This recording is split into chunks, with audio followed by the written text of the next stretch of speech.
Get off my fucking computer! Get off right now! You sick son of a bitch!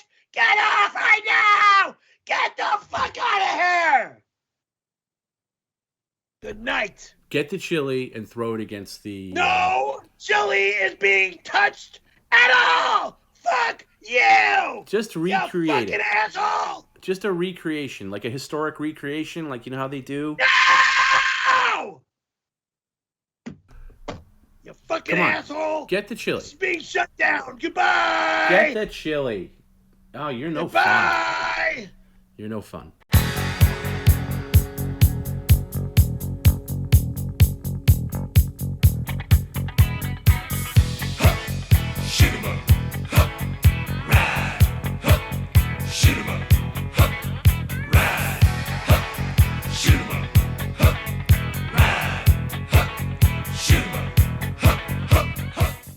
Thanks, guys.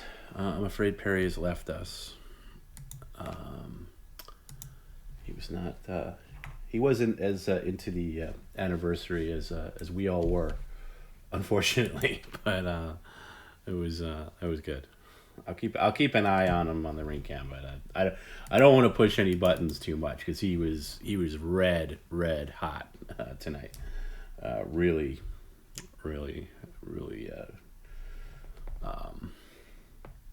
There was a couple of points where I thought he was actually gonna, shut the stream. He doesn't. By the way, when he threatens to shut his computer off, he never shuts the stream. Now he shut his computer off here where we're still going. So that would never happen. It would just be a pain in the butt to get it back on and everything like that. But I've never seen him with that mouse, with his hand on that mouse so many times, as he did tonight.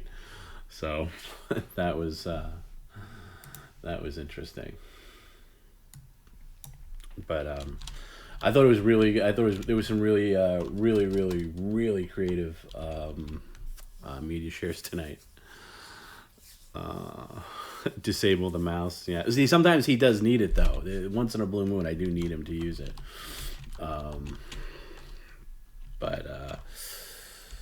Yeah. I don't think he'll be too pleased tomorrow.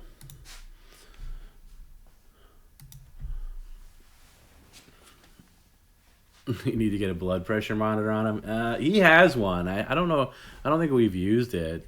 Yeah. I don't know. I think it would. I'm not as big on that as other people are, but if there's enough interest, we can maybe do that. We'll see.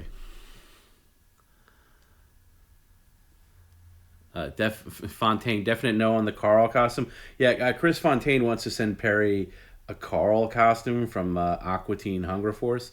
I mean, it's fine. I just think it's kind of a dated reference, and I don't think Perry knows what it is. So, it's an eh. Like I don't love it. I don't hate it. I mean, I just, yeah. I think you can do better. I think you can do better in the costume department, and you have in the past. So. We'll see. We'll see what happens. Does Perry use Tinder? No, I doubt it. Not that I know of. When we get a fridge tour, we've done fridge tours before. Will Adult Swim get Ned? No, I don't think so.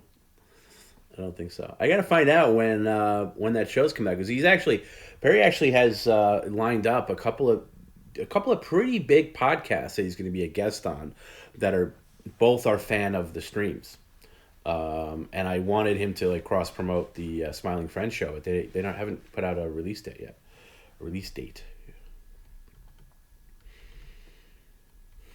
You get his car wrapped in the McDonald's logo. You try doing that. See how that turns out for you.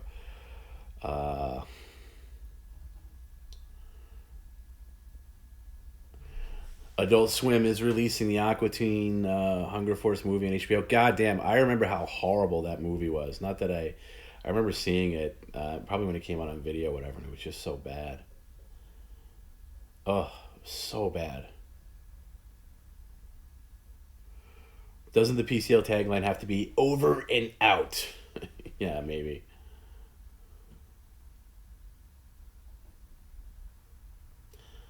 How are we celebrating the 30-year anniversary? You mean of '92? I don't know if we're gonna go that hot with it. You know, I mean that's kind of a played out trope. I think in my personal opinion. But if there's enough demand for it, maybe I don't even know if it's a streaming day or whatever. But I'm not that. Oh God, you saw that in the theater? Jesus, that movie is so bad.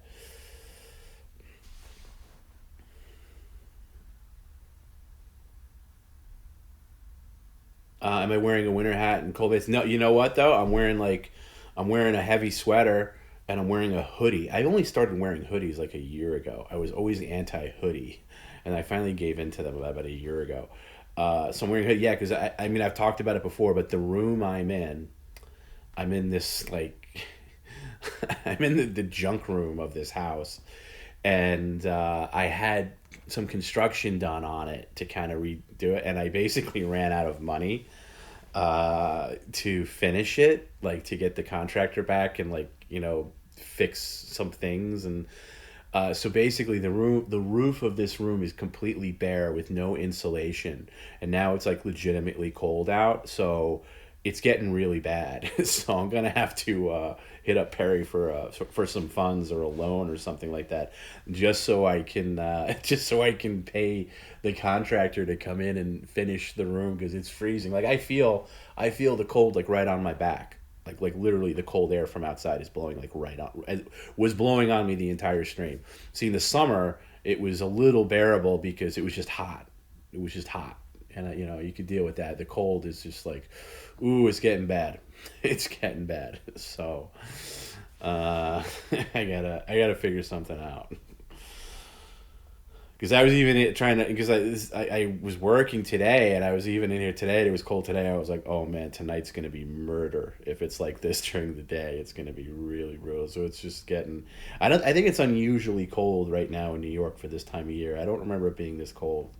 But then again, I don't know because every season when the fall comes around, I kind of forget how the cold feels, and then by the time summer comes, I forget how the heat feels. So just take the funds from him. No, I don't think I don't think his accountant or his cousin would like that too much.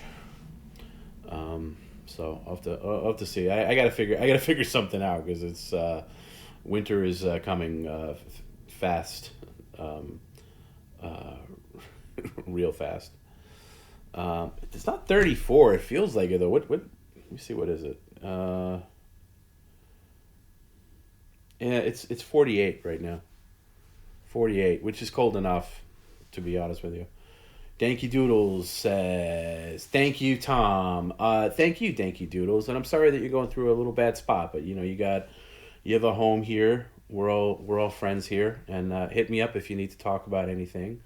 And I'm so glad though. I really enjoyed your comment tonight because I'm so glad that because a lot of people write in privately to Perry or to me, and they say that they're going through a hard time, and PCL like cheers them up and makes their life a little better. And I love hearing that. Now I don't love hearing that you're depressed, but I love hearing that this silly stream that we've been doing for almost a year now is making you feel good and cheering you up because that's awesome.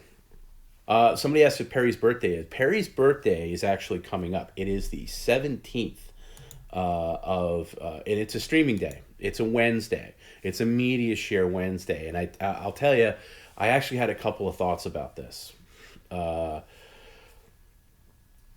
so, for those who don't know, or for those who are fairly new to Perry, Perry was a Jehovah's Witness for forever, for a long time. He went in and out of it, but especially over the last decade, he was pretty hardcore with it. And no birthdays, no holidays. That's why his verbiage of the satanic, demonic, immoral, that's all carried over from that hogwash. So this year is his first birthday that he will actually be celebrating, or at least acknowledging it.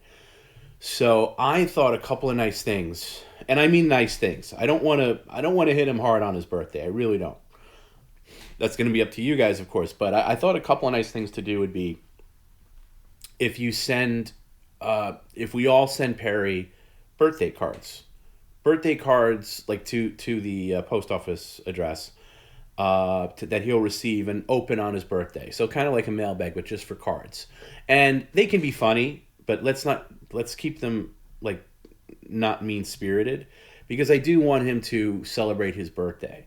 I do want him to realize that a birthday is a good thing and it's an honor of Perry, and it should be a nice thing. So I don't want to like inundate him necessarily with McDonald's, but again, I can't control that. Um, so I'll put up the address. It's in the plugs, but I'm trying to see if he appears. He has yet to make an appearance on this ring cam. But yeah, just like write a nice thing. If you want to write a nice thing, you can be funny. I just don't want to do too much like 92 stuff or like really hitting him hard on the birthday. I just thought like some nice birthday cards. Now the media share is going to be something different. It'd be a pretty boring stream if you just put up like skateboarding clips for him to love or something. But I'd like to see him. I'd like to see him at least be happy on his birthday. And Tracy just said it. Let's make him happy for just once, just on the birthday, the 17th of November. So if you can buy Perry a birthday card, and it can be funny, it can be humorous. And again, his birthday's on November 17th. Send it to the. Let's pull up the ring cam just so I can. Oh shit! Can I do that? It's just gonna be a black screen, I think. But I'll get you the plug Chiron up. Yeah. So that's it right there. Perry Caravello Live, 18960 Ventura Boulevard, number 209, Tarzana, California. 91356 is the address. We'll make sure those are on socials and everything like that. But that's the address. And yeah, I just thought that would be a nice thing to do. Just because it's his first birthday. Really is his first birthday in years. Because his mother was a huge, witness, and definitely didn't get a birthday around there. So, yeah, I haven't thought the whole thing through as far as like nice things, but I thought just getting some nice cards, some nice notes, like even what like people saying like, hey, if PCL got you through a rough time, or you're glad you discovered the stream, things like that. And I know that's not in that exactly dynamic stream material for everybody, but I thought it would be a nice thing to just do for them. So I don't use the mail. If I send a letter tomorrow from Florida, will it make it in time? I don't know what that means. But yeah, you can try. Christmas Eve. We did a Christmas Eve stream last year, but we didn't have a tight. Yeah, Christmas Eve's on a Friday. It's gonna have to be early because I go out with my family on Christmas Eve. At least my traditional thing that we go to a restaurant on Christmas Eve. I'm not going to break tradition, so we'll do that. I noticed New Year's Eve though is a Friday, and I think we should probably carry on that tradition of doing a New Year's Eve stream. It'd be tough to beat last year's, but if you guys want to spend New Year's Eve with PCL, I think that's in the cards because it does fall on a Friday. So, yeah.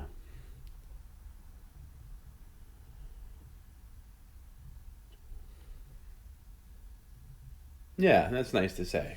Kelly says he brings us joy. It'll be nice to do something nicer. Yeah, that's it. That's it. Just that's just an idea. If you guys have ideas, we'll do a thing. Oh, I just saw him on the. Oh, I just missed him. Oh, he came darting out of that ring cam. I'm not even gonna put it up because he looks like he's a man on a mission. 24-hour New Year's Eve stream. Maybe we did. Oh, geez, what did we do? 10.5 hours last year. I don't know. It would be tough. I'll tell you who was a superhero last year was Scott. Scott was on the line with me the whole time because he would, especially in the early months of PCL, he would really help me out with like back end stuff when I didn't really have a handle on Streamlabs as I do now, and he would be really good about telling us like how many tips we have in the queue or like little things or all technical type stuff, and he'd also be monitoring a bunch of stuff and looking at stuff that I wasn't looking at. And I remember we ended up like going to like God, I forget what time it was my time. Scott is in Denver, and the stream basically ended, and he suited up and went to work all day.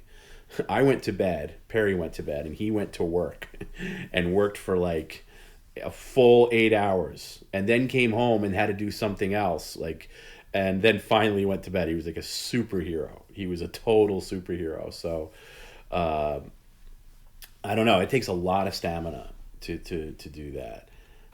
You could just set your watch to when Perry starts losing his steam. But I don't know. Yeah, Tom, I found the hidden camera call. That might be coming at some point. But yeah, it's just strange. It's strange to me. I didn't even I didn't even put together the whole um, 1 year anniversary since the OnlyFans stream um, until we really got on the air, and I was just, for some reason, I was looking at the title and I was like, wait, that sounds, November 3rd sounds familiar, um, and I was like, holy shit! It was I think this was election day last year, and I know for a fact that election night was the first time Perry went on any kind of live stream. Now, clearly before Perry Caravello Live was developed, but it was, you can look it up on his YouTube page. You could see his very first stream, and you could just see how far things have evolved from then to now. It was like there was Perry reading tips, by the way, and that was a big debate early on. I remember us having the discussion, Scott and I, like, what's better, Perry reading the tips or the TTS? And obviously, we eventually went with the right choice, because that's when we went to Twitch. Like, well, he reads the tips on OnlyFans. Maybe we should just do that. Could you imagine? Can you imagine him reading all these tips now?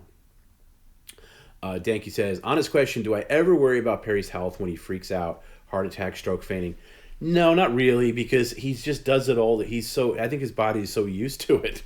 He snaps back. No, there, I'm trying to think if there was ever one time I was worried about, like, on a stream, like, where, not really. Like, he had that fake coma, but I wasn't buying that for a second. That was back, I think, in May. No, so the answer is no. I don't get that worried. Not really. I worry about him expelling all of his energy, and that's what I think happened. Like, his last big freak out was like his last gas, and then so that's what I worry about. But it's like a reflex. Everybody has their superpower, and that's his. So one of my first streams was the one where Dr. Gunk got Perry to drink the Devil's Blood. Devil's Blood was New Year's Eve. That's one time I was a little worried, not about him, but about the stream.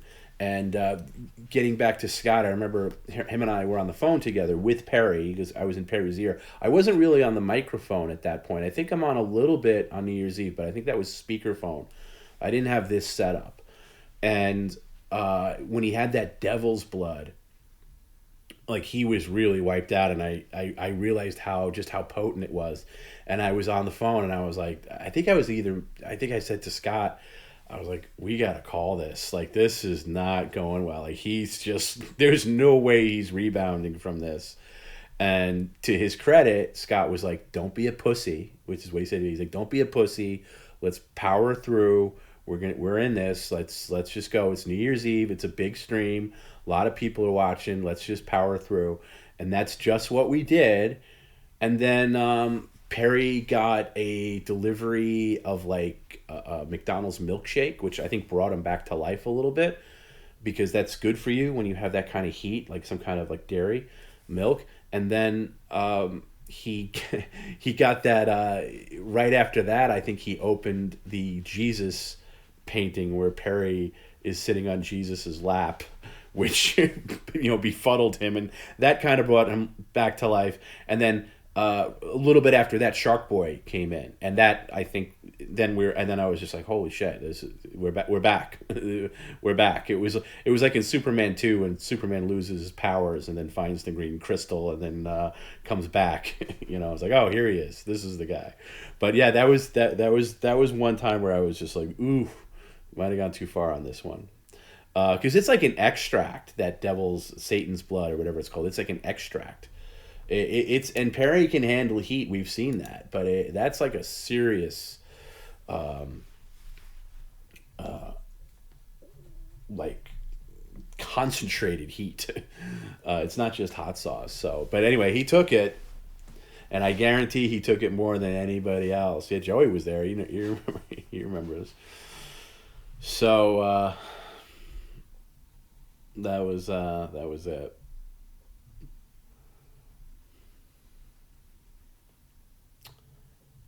Going through some older chat. G Fresh says comparing Perry to Big Ed was funny. Yeah, I guess Big Ed is the guy from 90 Day Fiance, and he kind of looks like, I've seen that comparison before. But he saw. Oh, I know what my highlight is from tonight, and I couldn't believe it. Is the Rick Ashley a Ronald McDonald mashup, where it was mostly Ronald McDonald singing, you know, "Never Gonna Give You Up," and then and then all of a sudden, Perry saw Rick Ashley. He's like, "Oh, that's him without his makeup." Like, so the fact that he thinks Rick Ashley is Ronald McDonald is fantastic. Yeah, that was good. Yeah, Scott's in the chat. He says it was a scary 45 minutes. It totally was. I think I cut it down a little bit on the YouTube version just for the sake of moving things along, because because there was a period of time where he was just wiped out, laying there lethargically. So yeah, and I told Scott I want to get him on the I want to get Scott on the mic for one of these streams to talk about the inception of Perry Caravello Live, because there's definitely a lot to talk about there, and I'm sure you guys would. I don't know, Perry seems not that interested in anniversaries and, like, you know, how this whole thing that basically supports him now started. But I find it interesting, and I can't believe it's been a year. I really can't. It's been such a strange year. It's strange in a good way, but boy, yeah. Oh, Logan, I saw Dune last night. That's what I went to see last night. Speaking of Dune, I saw Dune last night, and I will say, I know we talked about this a while ago. I don't want to get on a whole movie thing, but I don't remember. We did it on an After Hours, or maybe it was on the mainstream, where shit. We made the thing where if you didn't see a movie in the movie theater, you didn't see it. This is one of those movies. If you saw Dune at home on HBO, you didn't see it. No, Liz, Scott and I share the Perry Caravello Live account. Sometimes it's Scott, sometimes it's me. Most of the times it's Scott, because I don't have time to chat necessarily during the stream. But right now it's Scott, because I'm clearly not typing. No, I'm not going to give any spoilers. But I've talked to two different people who saw Dune, and my one friend who I trust his opinion, he said, I went to see it in IMAX, and it was great. It was a great cinematic experience. And then I've talked to people that have seen it at home, a few people actually, and they say, yeah, it was good. Nobody said it's bad.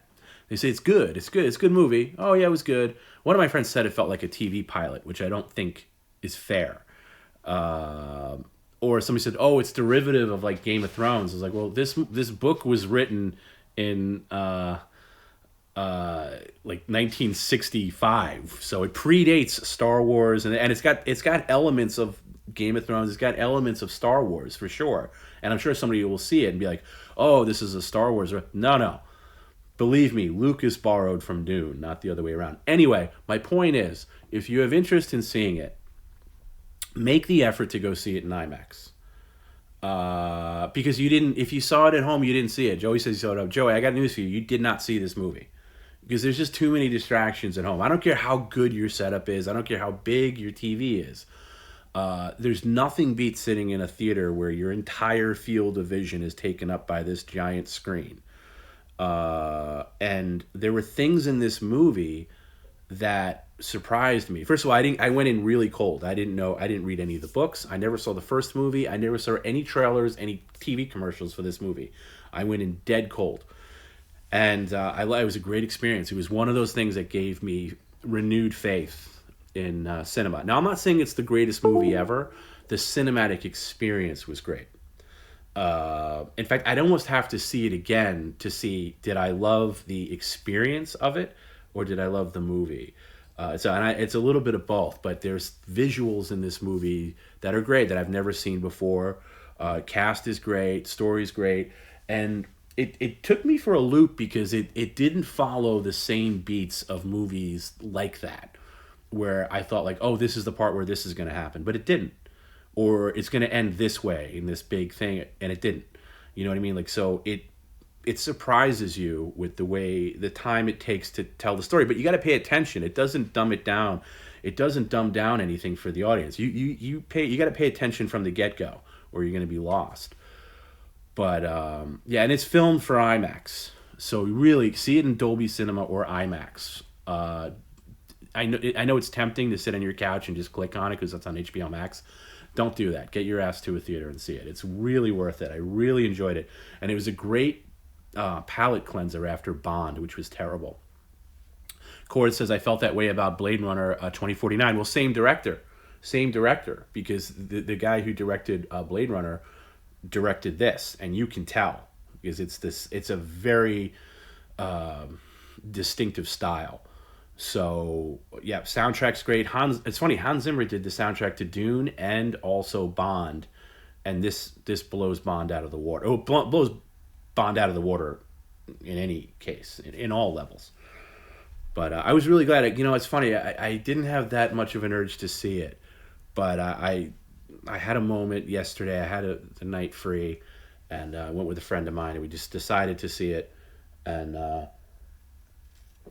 I walked out of there, and I was like, I can't imagine watching this on TV. And when I say TV, even if you have an 83-inch perfect OLED screen, that'll be better, but you're not getting the same experience. Go see it in IMAX. And I feel sorry for people that saw it at home, because I raved about it. I wrote to a friend of mine who is one of the people that saw it at home. He's like, I saw it at home and it was fine. I'll see the next one at home too. I was like, dude, you didn't see the movie. You didn't see the movie. It was fantastic. And I would never. I don't think I would have ever watched it at home. I was either going to see it in the theater or not see it. But boy, it's so worth seeing. If you haven't been to the movies in a long time, this is the movie worth going back to the theater for. Am I an On Cinema fan? That sounds familiar. What's On Cinema? Because it sounds, is that like a YouTube channel or something? Zimmer is an amazing composer, but he can be a little exhausting too. He's a little like, when he gets those dirge scores for like a Nolan film, it can be a little repetitive. I didn't like his Bond score at all, but I didn't like the movie. So, but this score is right. This score is right on. It's perfect to the film, and the movie looks great. There's visuals in this movie that I've never seen before. There's things that happen in this movie that I've never seen before, and I wonder, like, how did they film that? Because it looks otherworldly. It looks like true science fiction, not popcorn science fiction. So, and the cast is great. It's not insufferable. Like, oh, they clearly picked this person because she's a woman. In fact, there's a moment in the film, and I'm going to try not to be very non-spoilery here. There's a moment in the film where if the lead was a female, it would have went one way. If it was like, a Star Wars thing, like, oh, if this character was Rey in the Star Wars sequels, like, oh, this whole thing would be going down right now, but it wasn't, and it was handled in a great way. I can't really say more of that without getting into spoiler territories, but it was just great. I had a great time. I stayed for the entire credits too.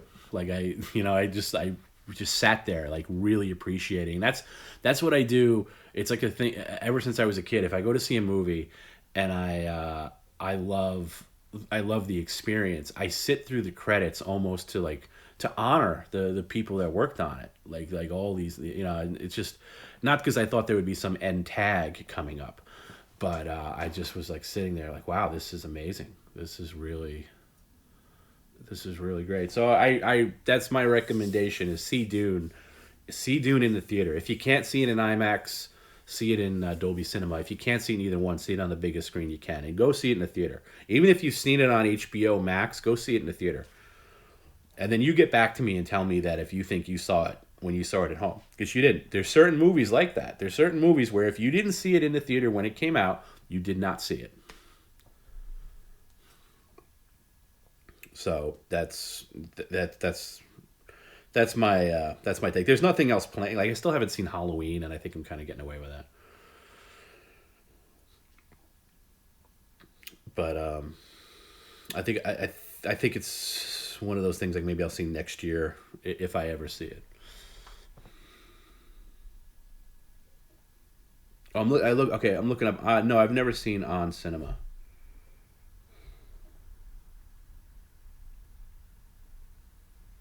It's like a comedy thing. Is it a comedy series? It doesn't. No, I'm not seeing it.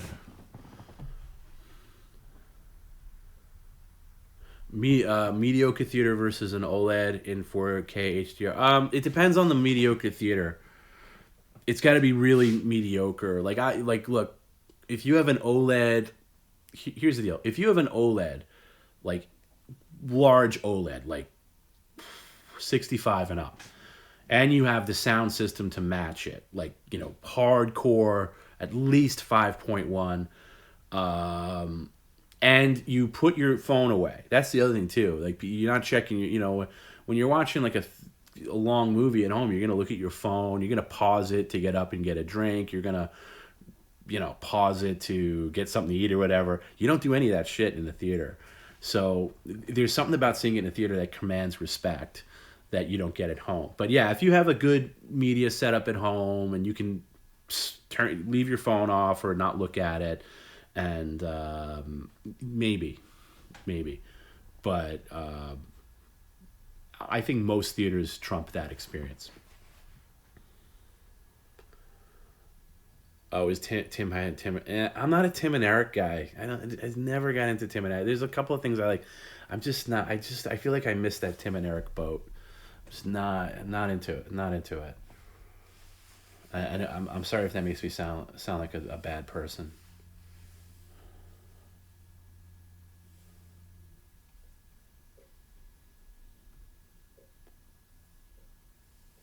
They should lock your phones at the theaters like comedians are doing now. Yeah, I just don't bring them. I turn mine off. And I just like put it away. There's like you always see a couple of people. Like last night, there was nobody sitting in front of us, but I like I saw the light from one, like the guy behind me, and I was like, God, you gotta look at your phone. Yeah, maybe I don't know, checking on his kids or something like that. But there's very little reason I could think of to pull out your phone. Odds on Thanksgiving snowboarding. That is a good question. We can take bets on that. I say zero. I say he's not snowboarding because he keeps talking about his friend John D, that he's going snowboarding with John D and his kid. I have no evidence that Perry has even talked to John, because I know he has all these conversations, and every now and again I see them because I have to go on his Instagram sometimes to post something, and sometimes I'll check his DMs to see if anyone's really messing with him, and it's like there's some conversations he has with like blue check mark accounts. It's all one way. Like he'll write like Ivanka Trump, let's say, just on and on and on. Like he'll respond to a story she does or whatever, and it'll just be a one way conversation. So I could see having that with his friend John in text. So I don't know. Logan says, "Where does Dune rank movies all time?" That's hard. It's too new for me to settle it properly. But as far as cinematic experiences go in the past decade at least, it's right up there. It's right up there. It's right up there. Perry's gonna crash their Thanksgiving dinner, and I don't know, they're in Arizona. I don't see that happening. I don't know. I don't know.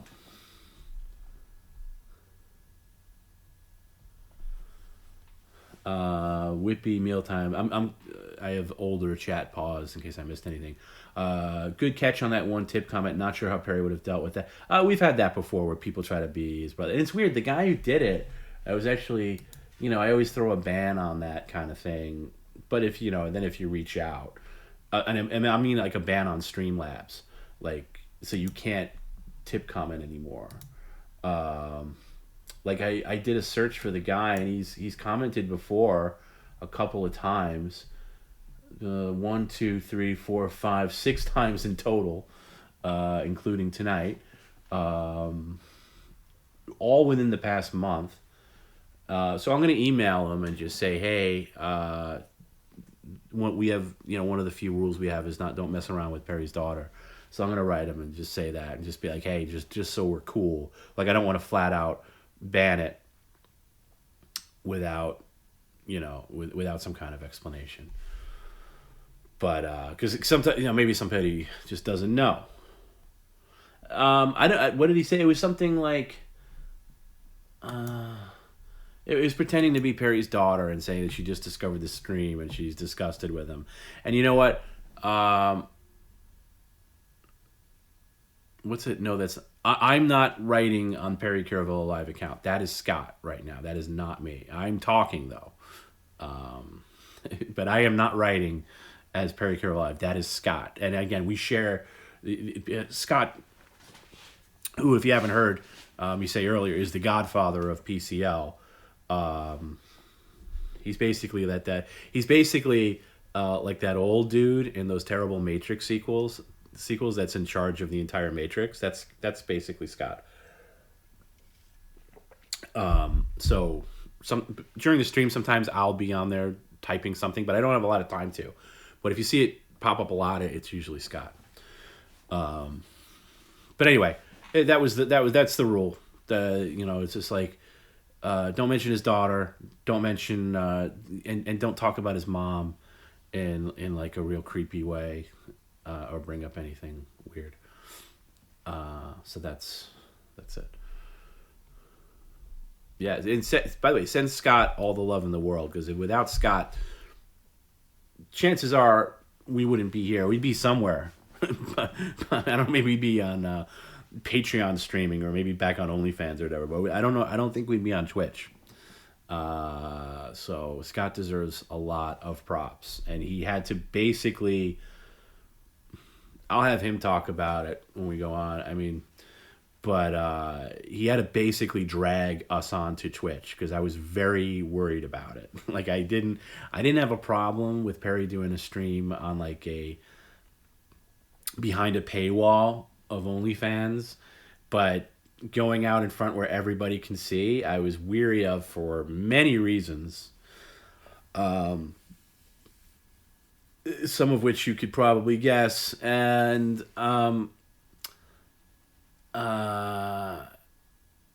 it's he just had the wherewithal to say that this was the right move, and it was true, and I'm glad I listened to him. Defiant P. No, I don't really. Believe me, Perry spends all day on Instagram. I say this all the time. He's like a 14-year-old girl with Instagram.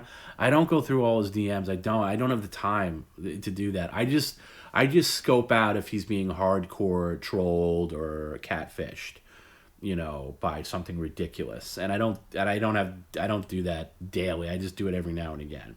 Because I do have to post like PCL stuff, like promos and stuff, like for when there's usually in his IG stories, and then I'll just take a glance at it. But no, I don't read your. If you're having a hot and heavy time with Perry, that's your private thing, and I don't do that. Yeah, and it's true. That's another thing Joey just mentions. Scott got Joey on board. Without Scott, there'd be no Joey. Scott got the early. We had a bunch of moderators, like, God, and Scott can talk better about it.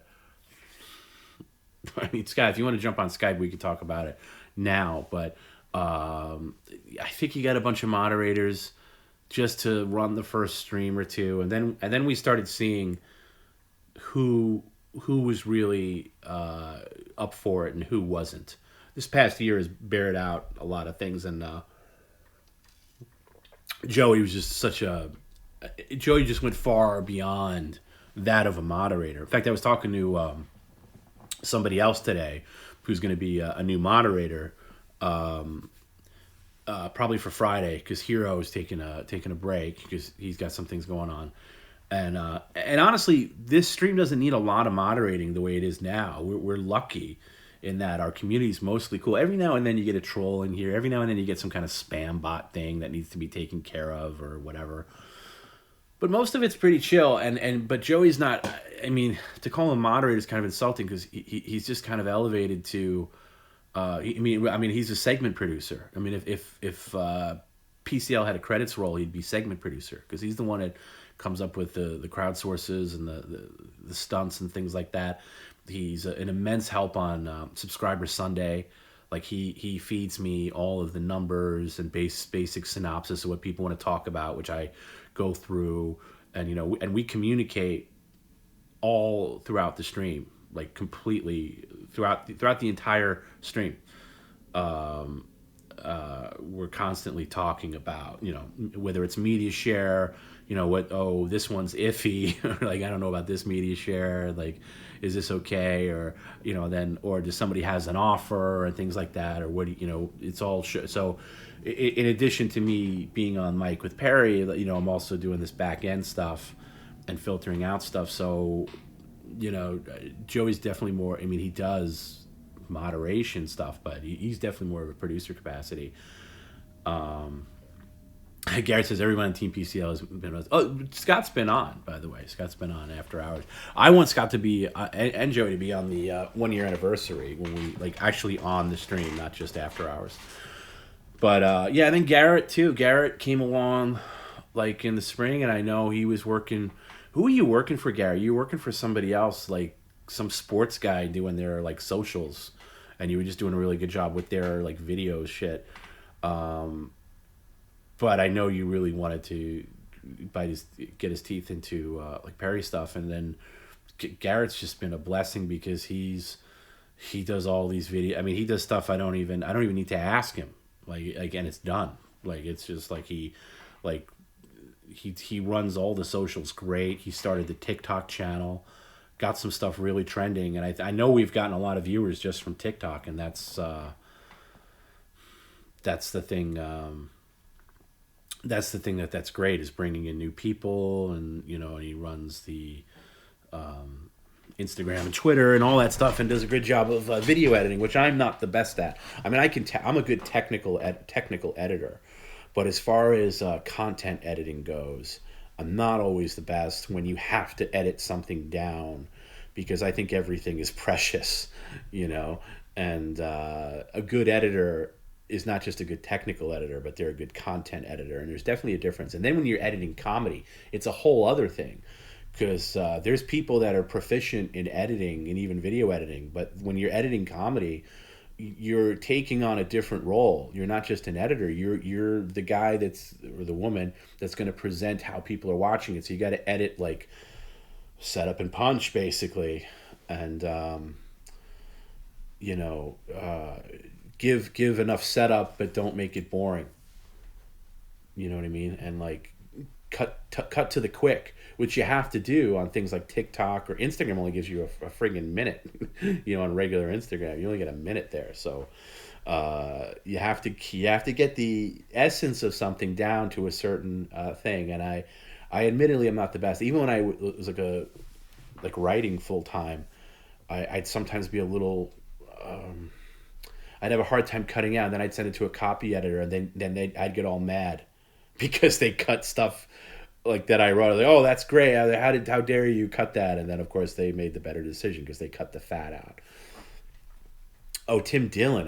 That's right. It was Tim Dillon, but I did my own thoughts. Okay, right. Tim Dillon was the guy that Garrett worked for. Joey says, Tom and I talk to more of this old lady sometimes. Yeah, I agree, Joey. Thank you for saying that. In the last year, yeah, you're definitely one of my best friends. I definitely talk to. There's only one person I talk to more than I talk to Joey, and that's Perry. So yeah, we definitely have a good relationship. And I share, there's things I'll share with Joe. The other day, I am not going to get into this, but I was having a bad day on Sunday, for personal reasons, and I had no one to share it with. But I knew Joey would understand, so I sent him a message hey, what is your take on this? This just happened, and I told him, and he was super supportive about it, and he was a good friend, and because it was a rough day, Sunday, and then we had the pop up stream Sunday night. So it's nice to have somebody like that that you can sound off to, and I'd like to think that a lot of people have that in this community.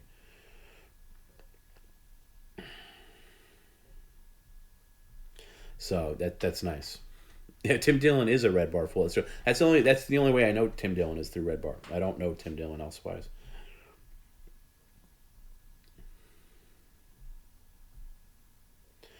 Somebody else just got me another 6 votes on my niece Charlotte's silly soccer voting thing. So thank you to that person.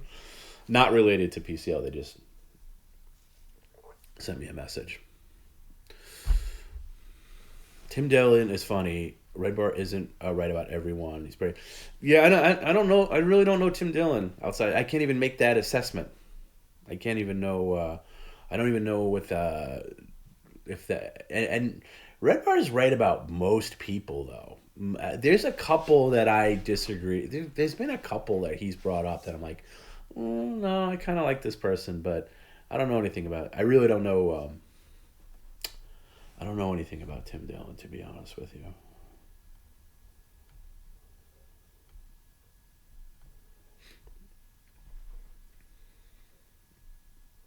Oh, I don't even know what Tim Dillon looks like. If he looks like Chris Farley, I'll take your word on it.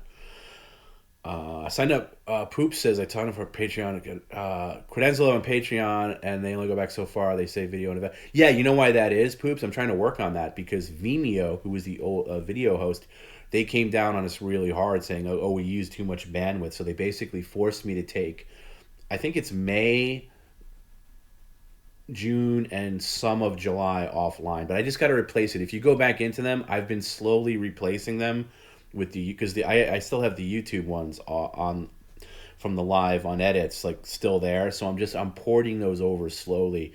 So and if you're on Patreon and you want a specific stream, if you're a Cadenza level member, message me, like message the Perry Caravello account on Patreon, and I'll just give you a direct link to watch it another way. Because I know a lot of people have had that problem.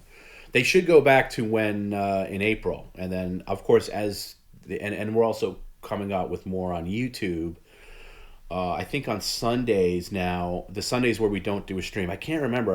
I think we're doing a stream this Sunday or we're not.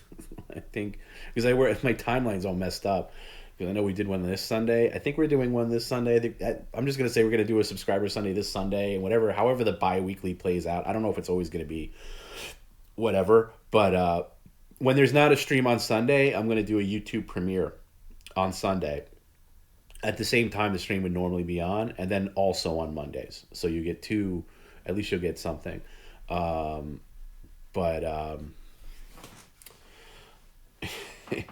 yeah, so I know that's a pain in the ass.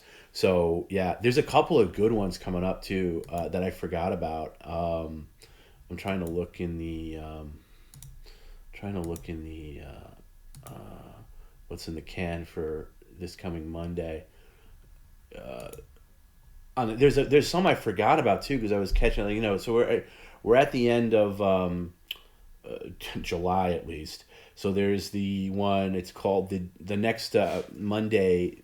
This coming Monday is going to be the next YouTube premiere. It's going to be the Demonic Dominoes delivery stream where he got a bunch of dominoes. That's preceded by a voicemail he left me that somebody animated. So I'm going to release the animated voicemail on the YouTube page and then that stream. And then that'll take us into May. And I forgot that there was a surprise stream on a Saturday on May 1st.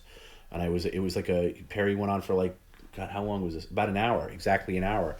And he was just he was going off on DSP on a random Saturday night. So I won't make that one a premiere. I'll just drop that one. And then the one after that's a good one. That's the one where he dressed up as Ben Franklin. And I titled that one the Founding Farter Stream. Because for some reason, the crazier you name things, you get more eyes on it. That's the one where he was Ben Franklin and we put a bunch of whipped cream in his fedora and he slammed it onto his head. It's weird. It's so long. I was going through it because some of these streams, these older streams, they recorded badly. So they required a lot of work on my end. Like just it's mainly audio sync. Like the archive version is like way off sync, so I gotta like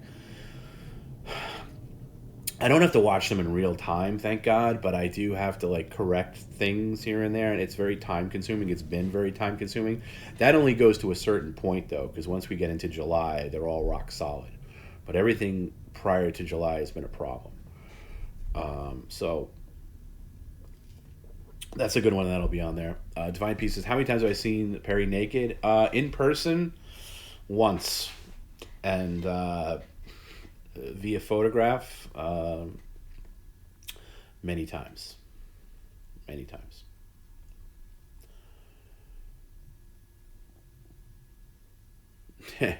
By the end of the Ben Franco scene, Perry looked like Dan Aykroyd in Shady Places. Yeah, it's crazy to go through too. And there's so many other things that happen on that stream. Like on that stream, that's the one where he snowboards in the hallway too. I forgot all about that. Does Perry have a legit website where we can order T-shirts, autographs? No, but yet coming soon. PerryCaravellolive.com will be the right now. I think it just redirects to the Twitch channel, but yeah, we're in the deep research into merch and all that stuff. Will be we'll go through there. PerryCaravellolive.com, and eventually I think that's going to be more for video hosting too. And I a 2022 goal would be to basically do everything we do on Patreon, but on our own site with our own hosting, which is a pretty big investment. But I'm talking to that. I'm talking about that now. Perry would have to part with some investment to get into that, because it's definitely not a cheap endeavor. Let's put it that way.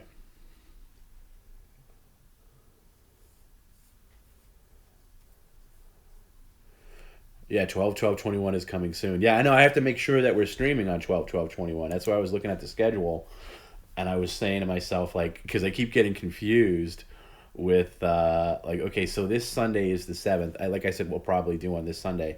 Then next, let's say the 14th, we don't have a stream on the 14th. Then the 21st of November, and then the 28th would be off, which is I think Thanksgiving weekend, and then come back on the 5th, and then the weekend after that is 12/12/21. So regardless, we're doing a stream on 12/12/21 regardless of the schedule. I owe that. I owe that to Mo and to see, and I'm as curious as anybody else to see how that's going to play out. How much ballpark is hosting your own content? An enormous amount, because you're talking bandwidth. Now you'd save some, in one way, but I mean the amount of bandwidth we use, like we're talking 3 days a week. That's why Vimeo got on my back with posting things to a Patreon, because you're doing 3, let's say 6-hour streams on average a week. Right now they're in 720p because I scale that down for Twitch because they won't give us that control thing unless you're a partner. And I think I'm kind of off the partner boat with Twitch, by the way, because you know what, I'm not going to be I'm not going to be at the behest of Twitch and their rules about exclusively streaming to Twitch when they don't even give me the courtesy of a reply. So and I think streaming to YouTube is not. I don't think it's essential, live streaming, because you look at the numbers. I mean, right now they're pretty on par, because like 220, actually technically more on YouTube right now. But during the regular stream, Twitch far outweighs the viewers. But there's a convenience thing. The only thing I want about partner is that control to scale down the stream and maybe have things. But it's just like they want all these things. It's like if you're a partner, I think you have more eyes on you too, which is good and bad. But you have an exclusive contract with Twitch, basically. So you're only streaming on Twitch, and then you can only have another stream, like your older streams. I think you have to wait like a period before it can go anywhere near YouTube, which won't be a problem for us. But but yeah, it's just been a pain. So I don't know. I really don't like the way we were treated on that suspension that we had a few weeks ago. It was just we were really deep into a partnership review, and that was basically just taken away because we had a we had a suspension on our record that wasn't even valid, and still haven't had an answer to that. Still haven't had an answer to that. So I mean, it just doesn't feel like Twitch is even run by real people. So, Tom, does Perry have a green screen? He has one of those green screens that go on the back of the gaming chair a little bit, but he's never used it. Sam from Twitch gave him that. That's the only thing he has. And yeah, Joey says YouTube's nice for additional views because it adds to your numbers. Like yeah, we were we were right on the periphery of 1,000 views tonight, which would be a groundbreaking number for PCL. We've been over 900 before, but we've not reached 1,000.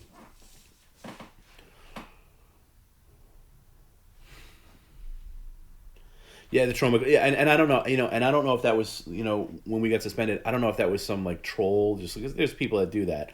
They just look on the things, and yeah, Logan says it. The VOD got you guys the suspension, right? And so if people are complaining about there's no video on demand for Twitch, that's a big part why. And by the way, there was only that was really never a thing with PCL, the channel on Twitch.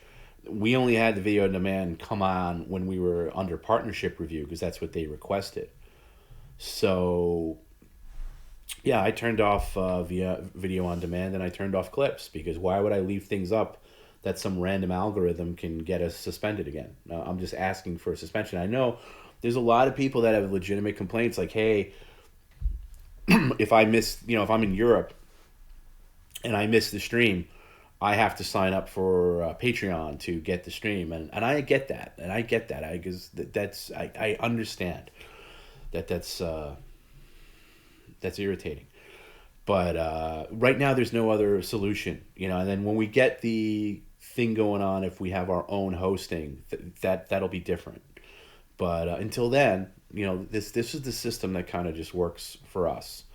So if you want to see the streams within 24 hours, it's on Patreon. But yeah, I'm not going to leave the video on demands up if they're going to be a liability.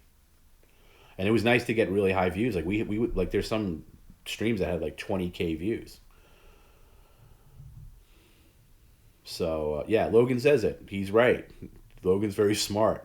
He said you can't leave them up. They're too risky. The Twitch algorithm will get you guys again, and that's true. Yeah, and I think it was some weird.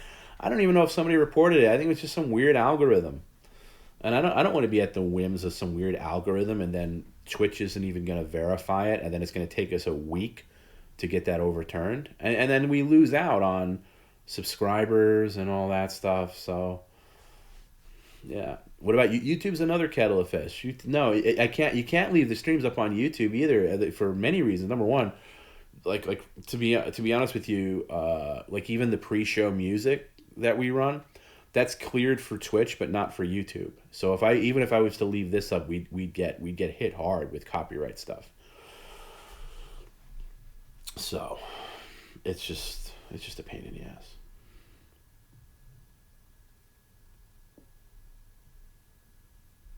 But I do a pretty good job. Like tomorrow, like I make sure the streams are pretty polished when they're on. Because even back when we first started Patreon, like I would just throw up the unedited. Now I put up a pretty polished version of the stream. Like if there's an instance where Perry takes his camera and films something in the apartment, I'll throw that in. I'll trim out all the pre-music stuff, and if there's any technical glitches, I'll fix that. Or I usually write notes on things I got to do, and the notes are pretty small. Back in April, I wasn't keeping notes necessarily, but now I just write as they go along. I keep a notebook, so I'll write like there's some times where I'm on mute and I don't mean to be on mute. Like it's just hard to remember if I'm on mute or not, and I'll be talking to Perry and realize I'm not on the stream. So in those instances, I'll write down a little note to myself. I'll put like VO. And then I'll write like a description, and then tomorrow I'll record my voice. And it could be something simple like, Perry, you need to go into the kitchen. Perry, you need to go there. Now this is a rare thing. This is not that common. But I'll say, "Hey Perry," and then I'll watch back on the stream that he's talking to me, but I don't hear me. And I'm like, "Oh shit, I forgot to unmute myself." So I'll just re-record it, put it into the edit, and then and then it plays. And I usually have to remember what I said, or get close to it. You know what I mean? Like I won't be word for word, but I'll be like, I'll tell you where you can catch it sometimes. Like there's the one I was working on today. It's like from May, and it was the stream where I had a fire outside my like literally outside my window, and I had said to Perry like, "Oh shit, Perry, I got a fire outside my window. I like chill out." And then he responds like, "You got a fire?" But I wasn't on mic, so then I had to re-record myself saying like, and if that's me being an OCD perfectionist, I probably don't have to do that. That's just me being like insane. Like that's really insane, and I was just like, so I'd record myself being like, "Hey Perry, I gotta go. There's a fire here," and it actually works really well. Like unless you really picked it apart, you wouldn't be able to tell. But that's every now and again, not too common. And then I wrote down, cut at like the 3 hour mark, cut to Christina tip, which is the thing. So I'm just gonna cut out when that even popped up, so we don't have to deal with that. Um, Trying to think, what else? What else do I have? Yeah, that's it. I don't really have anything else written down about tonight. I write down when he goes out for breaks, just in case they're really boring, and maybe I'll cut them. But I think since playing the music on his breaks, I pretty much leave those in because they're thing. Is the waxing video going to be released soon? Yes, it will. It's just, God, I got to have the right stomach to go through it. That's really what it is. It's my laziness slash annoyance of blurring his thing that's kept that way. And I've had other things on my plate. But yes, the waxing video is coming. It'll definitely be soon on Patreon, for sure. Still catching up on some past chat. Miss Shark says, "Tom, I love how deadpan you sound during the more tense moments." Well, what I can't be tense too. I can't be if Perry. And I've learned this lesson over the year of doing this. Is I used to get like loud with Perry. I'd be like, "Perry, God damn it, stop," or something like that. And you can't fight fire with Perry. So I try to remove myself from the thing as much as possible.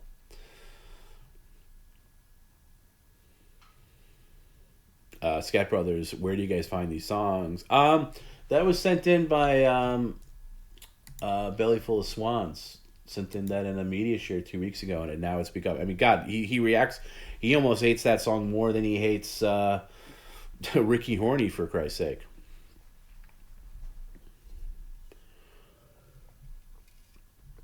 But I'd like to have something to play. See, the ideal thing to play, when he does those pee breaks or poop breaks is ads, like a commercial. Like now it's time to talk about NordVPN or whatever other garbage things they have. That would probably be the smart thing, is just to get some sponsorship deal. Sponsor Perry's pee breaks.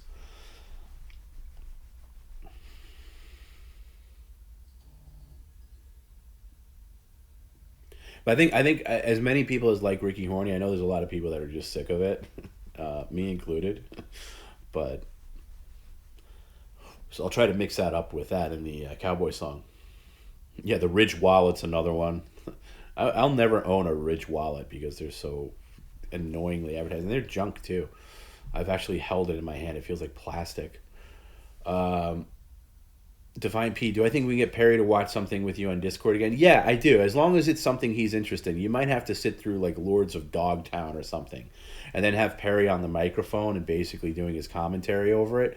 I could see him doing that. Because he popped into Discord Saturday, and Joey was showing The Thing, and I think it's not really Perry's type of movie. He gets like he's not a big horror fan.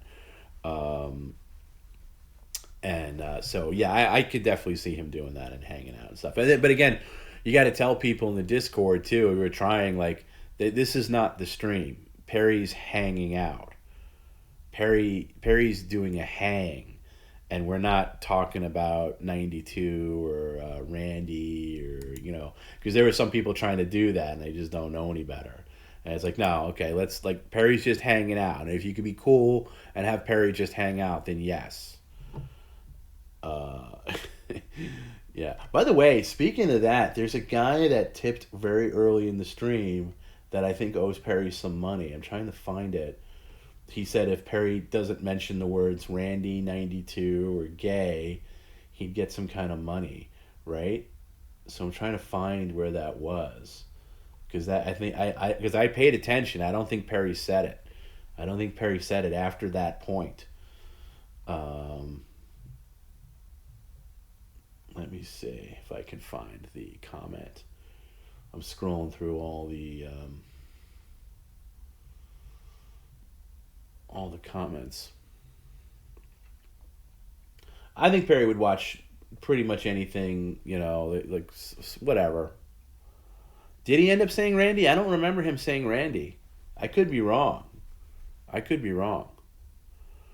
Will the VODs be available again? No, they will not. We just talked about that because they're a liability to the stream, because the Twitch algorithm can search out some innocuous thing about something that happened and give us a suspension, and I'm not willing to risk the safety of the stream, uh, of the channel, just to have the VODs up now. So if you want to see the streams, you got to go on Patreon. Unfortunately, I don't think he did. No, I don't remember him saying 92, because I really paid attention. At least I thought I did. I don't think he did. But you guys can watch it back and tell me. Was it? I'm still trying to find it because it was very early on. Um, let's see. Hmm. So now I'm look. Oh, here it is. From Burt Macklin. I'm sick and tired of you always bragging about 92. I'll give you $100 if you can go the whole stream without saying 92 RC. Now that's RC. Randy or gay. Now I don't think he did. Maybe he said gay. I don't know. Now I'm kind of coming off it because that would be almost impossible. But I was paying it. He did a pretty good job. I think he deserves maybe 20 out of the 100 if he didn't. But anyway.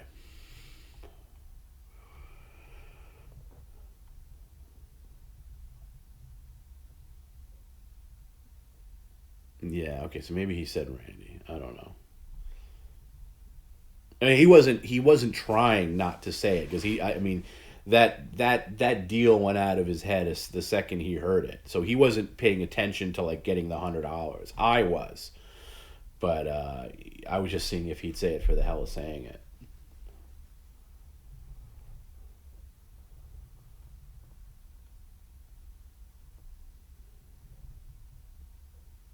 So yeah, I guess he did drop a couple of Randys. He dropped a Randy.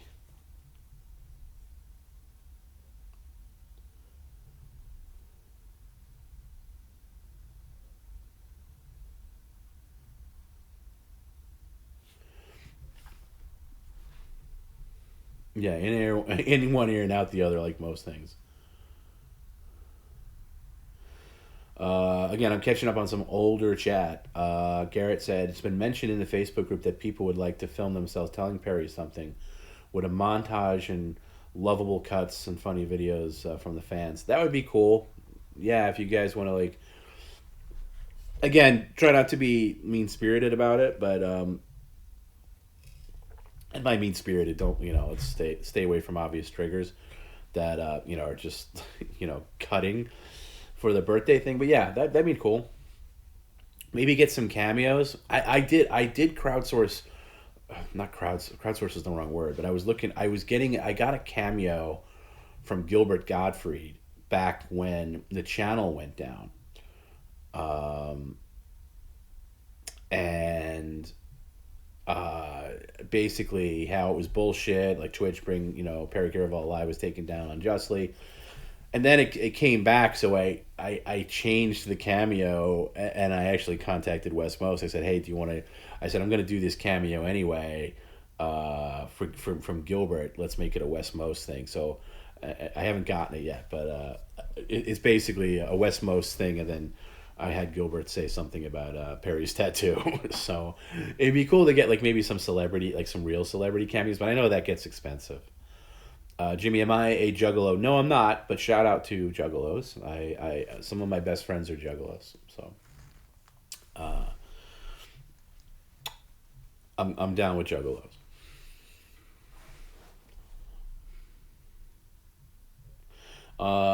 Any updates on the Darth Vader helmet? Yeah, he's gonna wear it one of these days.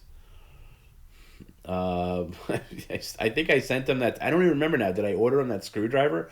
I think I remember doing it. Does Gilbert watch? No, Gilbert doesn't watch. Gilbert has no idea who Perry is. I don't think so. I mean, I don't have the. He didn't submit the cameo yet.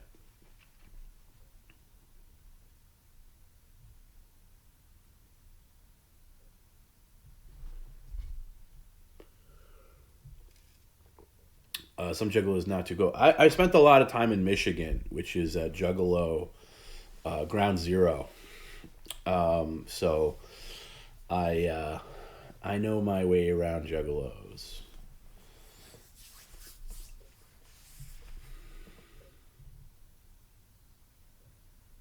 Yeah, best. Yeah, Chad said it best. Best Howard Stern guest ever was Gilbert. Ever, ever.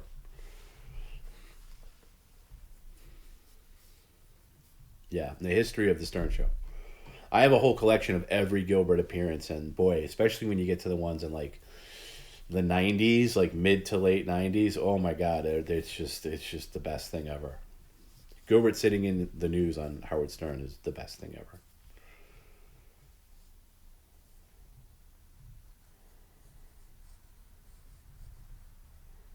I'm not a big Sour Shoes fan, to be honest with you. Yeah, Tiny Tim was good too, but not as good as Gilbert.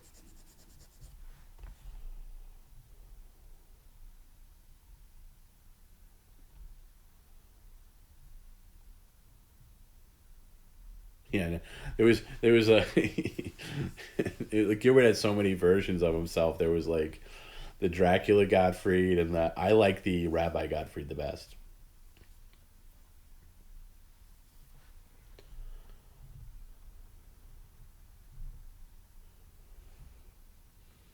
Yeah, the Amy Heckerling babysitter was good, but my, I'm trying to think of my favorite ones. Those are all good. Um, Gilbert doing, I think my favorite because I just remember when I was a kid listening to it. It was early '90s. It might have been like '91 or '92 when Seinfeld was on, like first on, like maybe it was like in its second or third season, and Jerry used to go on Stern when he was just like a New York stand up comic, and now he got and then so they had his phone number, and Gilbert just did this had this has this amazing Jerry Seinfeld impression, and they just left a message on Jerry's answering machine, which just went on forever, and Gilbert went on as Jerry Seinfeld Jr. and he just did this perfect Jerry Seinfeld impression, and they just took up like all this time on his answering machine. Basically like you were too good for me. Yeah, I watched Stern on demand, but mainly just online. Like I would like download it. I didn't pay for the on demand service because I was kind of on my last years, even when the on demand thing was a thing. I stopped listening to Stern in 2014 when Eric the actor passed away because I marked that as the end of the Stern show for me. That's not true. I listened for a little bit after that, but it was over. But it was a sinking ship before that. So it's like theater of the mind. There's some things like even like podcasts have video. Like, geez, like I'm trying to think of an example. Um, I would listen to podcasts take Gilbert's podcast for example. Like adding video to it is meaningless. Like I'm much more of a fan of theater of the mind. where, especially with comedy podcasts, and I don't listen to too many of those, but in fact, any of those, outside of a couple, like even Red Bar. I don't watch Red Bar. I listen to it when it's, I'll always, I very rarely catch it live, and I'll always download it the next day, like, the MP3. It's much better when you have it in your head than watching it. I don't think there's any value to the video. Now that's not to say a live stream like Perry, obviously it's different. Dustin, oh, you've been trying to cancel Sirius XM. I have a lifetime subscription to Sirius that I never use. I never turn on Sirius.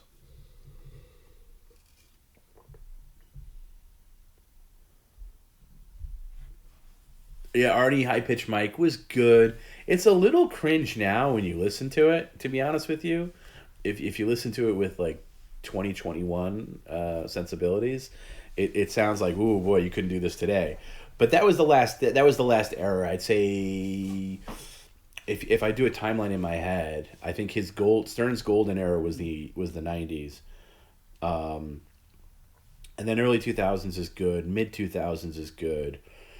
Even after, there's just, I'll tell you who affected. People always say, oh, when Jackie left, but I'll tell you who when Stuttering John left.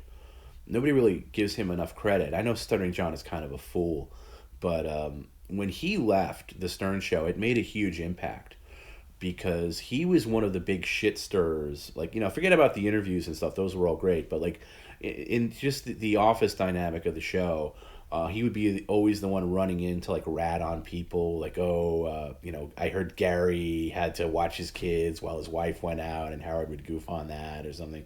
Back when Howard was still Howard, and he was a great shit stirrer, and he didn't care. He only cared about giving Howard information that would make good radio.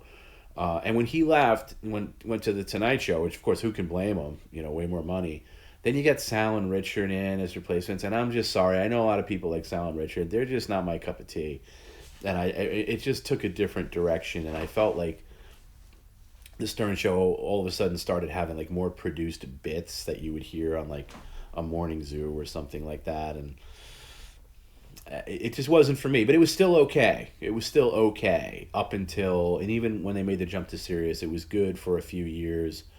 And then when Artie left, it was over, and not because Artie was so great. I've said it before, but because Artie was the last. He was the last gasp of having a voice of the everyman on the show. That's, because Artie was at least grounded with the people that drove to work every day. Stern was way on his own orbit by then. I do remember. Brent Hatley, I only remember from Bubba the Love Sponge. I don't remember him ever being on this because I stopped listening when he was on the Stern Show. I know about him, and I know like him and his wife were swingers, which by the way, totally fine. But I didn't realize they were bullied off the show. I only know Brett from being talked about being with Bubba the Love Sponge, who I never listened to. But I the era of him on the Stern Show, I never listened to. Shuley took that role. By the way, Shuley is one of the people interested in interviewing Perry. Shuley wants to have Perry, because I guess Shuley watches the streams and wants to interview Perry on his podcast. And then there's another podcast. Yeah, right. Artie outlived Norm. I see Artie's back with a new podcast. I hope he does. And I hope he's really well with him.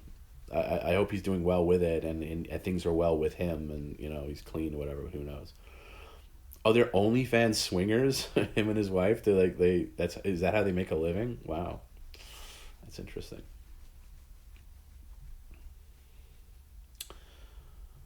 I mean, I don't know if you could really, feed your family on that, but okay. Yeah, so I don't know. Like people mention Brett, people mention other names, and like there's names that are associated with the Stern Show that I just don't know of. Like I don't know that person. Like that's after my time. Because once I left the show, I always thought like I never imagined I would never listen to the Howard Stern Show because I literally grew up with it. Stern shaped my sense of humor, literally. I mean, I grew up in New York. I grew up in Brooklyn. I listened when he was on NBC when I was like, Jesus, I was like grade school, listening to him when he was in the afternoons, and I listened all the way up, and I was as loyal of a guy as you could possibly be. And never thought I'd stop listening, but he pushed me away. I just couldn't. And now it's got to be, from what I hear now, is like people that actually still listen. It's got to be unbearable, just unbearable, because it was bad 5-6 years ago. He's got to be unbearable now. Just hard. It's sad. It's sad to be like a grumpy old man, and just be like, everything sucks now. Everything sucks now. Is the Windy Weekend ever going to be available? I don't know. It's not that great, to be honest with you. It's probably better. Whatever you have pictured in your head, it's probably better than that. And I seriously doubt it. To be perfectly honest with you, who knows? I'm not in control of it, nor do I really care. Howard died from COVID. That's all I hear about. I hear Howard talks about COVID nonstop, nonstop. Because he just doesn't have any idea. He has no relationship with his audience anymore. And I feel like he used to. He used to have at least a touch of it, and now it's just God, he just doesn't. Yeah, he just doesn't have that. And who listens to him now? It's just the sycophants. It's just the diehards that are still hanging on. Yeah. COVID is cringe and boring. I agree with you. That's why I hate when Perry brings up like COVID in any way. Like when he talks about going out anywhere, he's like, "I haven't gone anywhere. I only go out for food and this because of the pandemic." It's like, that's not true. He's still living in like March, 2020. Yeah, Joey would know that. Bubba Les Paul was huge in Tampa from 99 to 2003. Got kicked off and came back later in 2010. You mean regular radio, right? Because I know he went on Sirius for a while. I was never into him. But I was really never into anybody but Howard. It's the only thing I listened to. I didn't have time. I would listen to like sports radio every now and then, but that's it.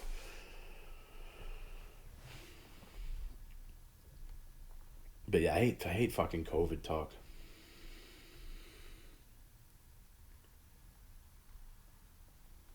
Speaking of Florida, I wish I was in Florida. I'm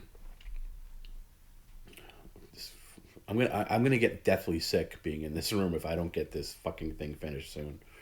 Because I'm almost at the point where I'm seeing my breath in this room.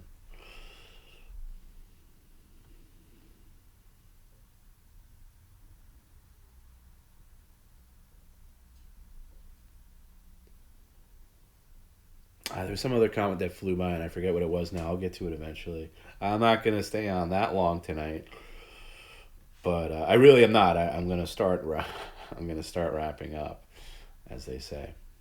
But I know it's funny. Somebody wrote me, he's like, "Hey, because I always think After Hours is just like this weird detox for me, and I know it is for you."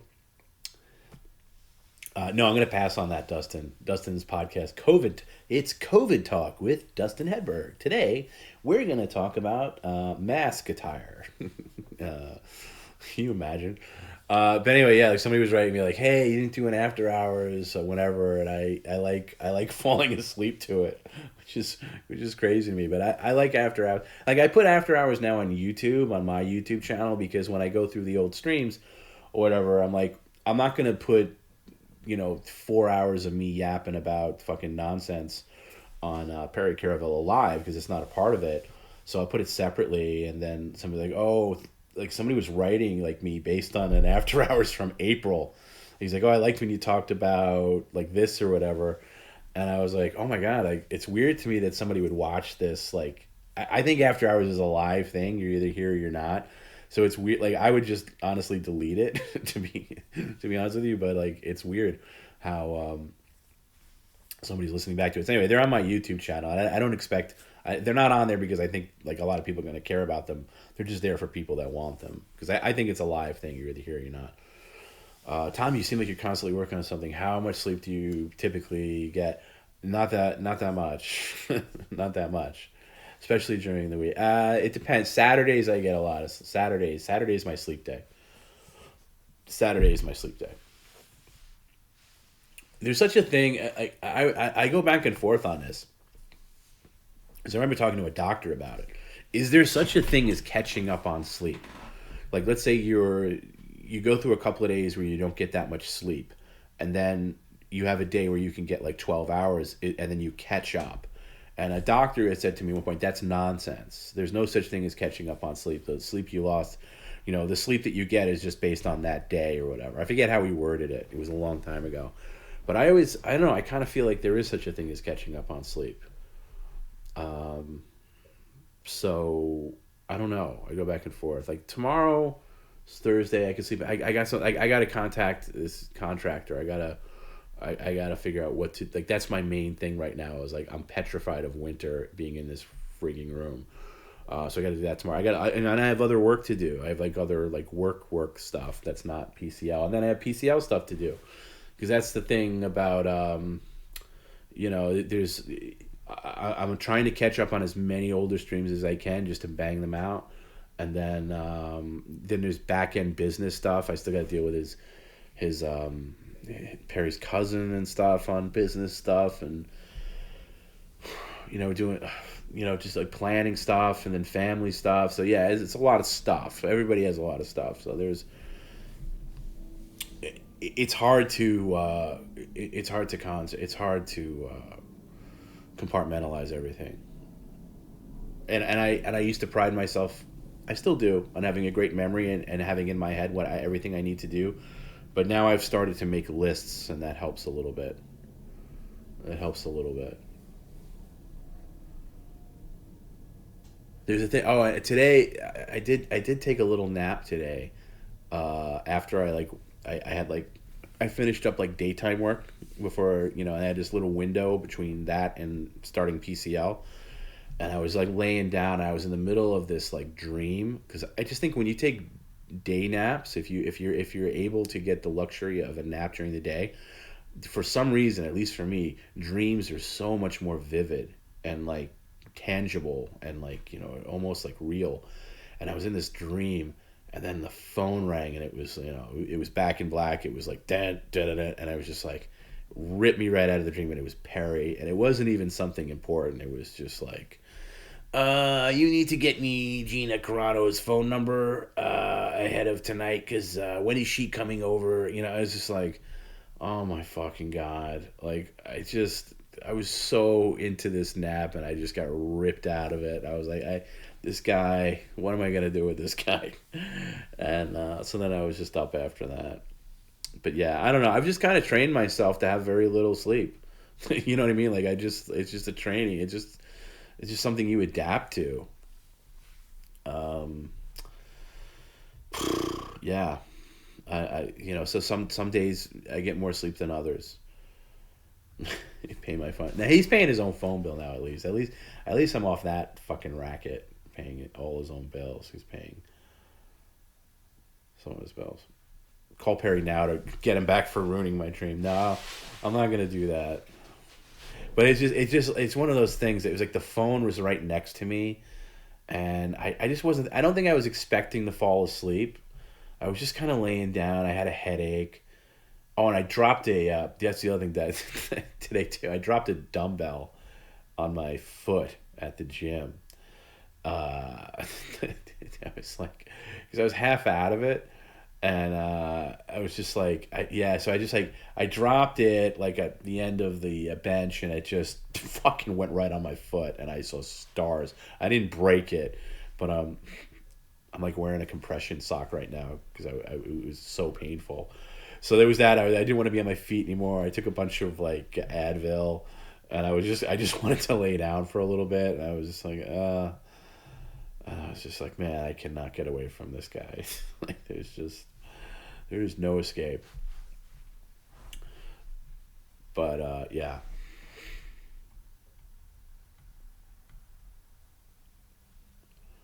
That was today. So yeah, anyway, that's the long answer to sleep. It's like, yeah, some days are great, some days are not great.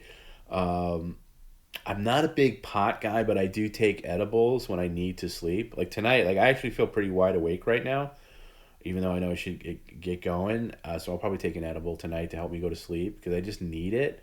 Except that gives me dry mouth, and depending on which one I take, it sometimes gives me a hangover.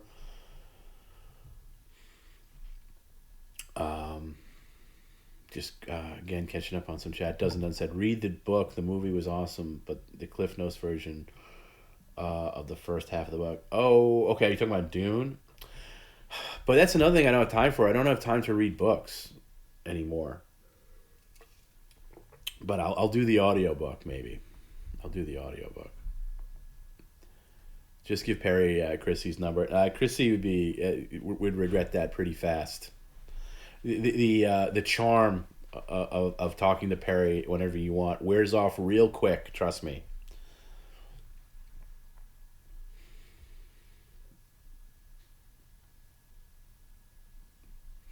Somebody said don't watch the new Halloween. Is the new Halloween that bad? I've heard so many weird things about it. Did I ever get to the Creek in the Cave Comedy Club or the Stand? Not the Creek in the Cave, but yes, the Stand. I actually performed at the Stand a couple of times. I knew the manager there, and the friend of mine lives right in that neighborhood, like down the block, and he's an old school. I wouldn't say old school, but he's a comedian that's been doing it since like the '80s, and he's also an actor who's been in a lot of movies. And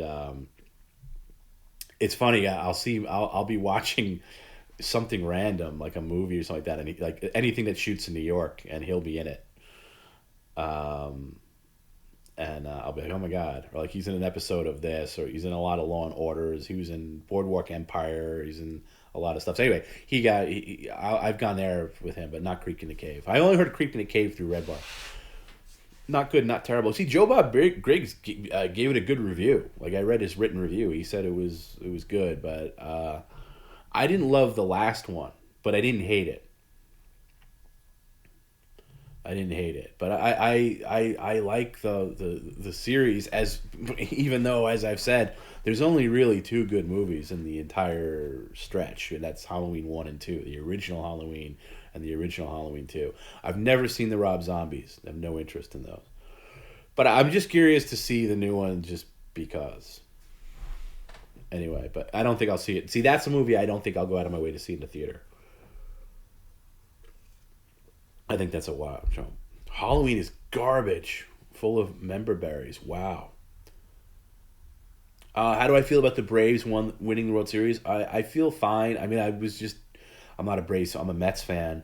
As a Mets fan, I'm actually happy for Braves fans because the Braves deserve it. The Braves have such a great history of their front office really working on their farm system. And I thought there's been so many years uh, throughout the past 20 years where the Braves run away with the division and you just think they're going to cruise control to the World Series, and then that doesn't happen. And then they get eliminated in the division series constantly. So I thought it was interesting this year where nobody thought the Braves would do anything. You know, and the Mets had died pretty. The Mets' chances died off when they lost to Grom, but probably even before that. And it's funny. Like they just had nobody even thought about them in the playoffs, let alone the World Series. So I thought it was interesting that this year is the year they win the World Series when all the other years they were the clear favorite and just underperformed in the playoffs. And then in a year where nobody even thought about them, they just ran away with it. And good for them. There was a huge Braves Mets rivalry in like the '90s and early 2000s. That's kind of gone away now because neither team was good at the same time.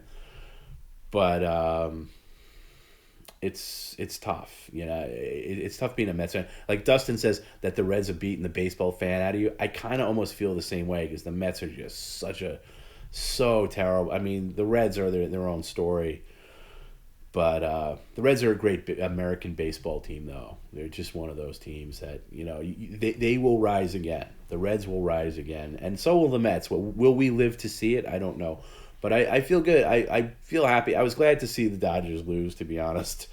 And they still have last year, but I don't think that's a real World Series. I don't think anybody feels that's a real World Series. Yeah, Bobby says it. The Braves rotation in the '90s. God, you think about who they had in the '90s with Smoltz and God, they only won one World Series in '95. It's crazy. But here we are. Yeah, so good for the Braves. And if you're a Braves fan, enjoy it. That's good. They deserve it. I thought the Braves really. I thought the best team won. I thought they deserved it. I don't have any animosity against other teams. Like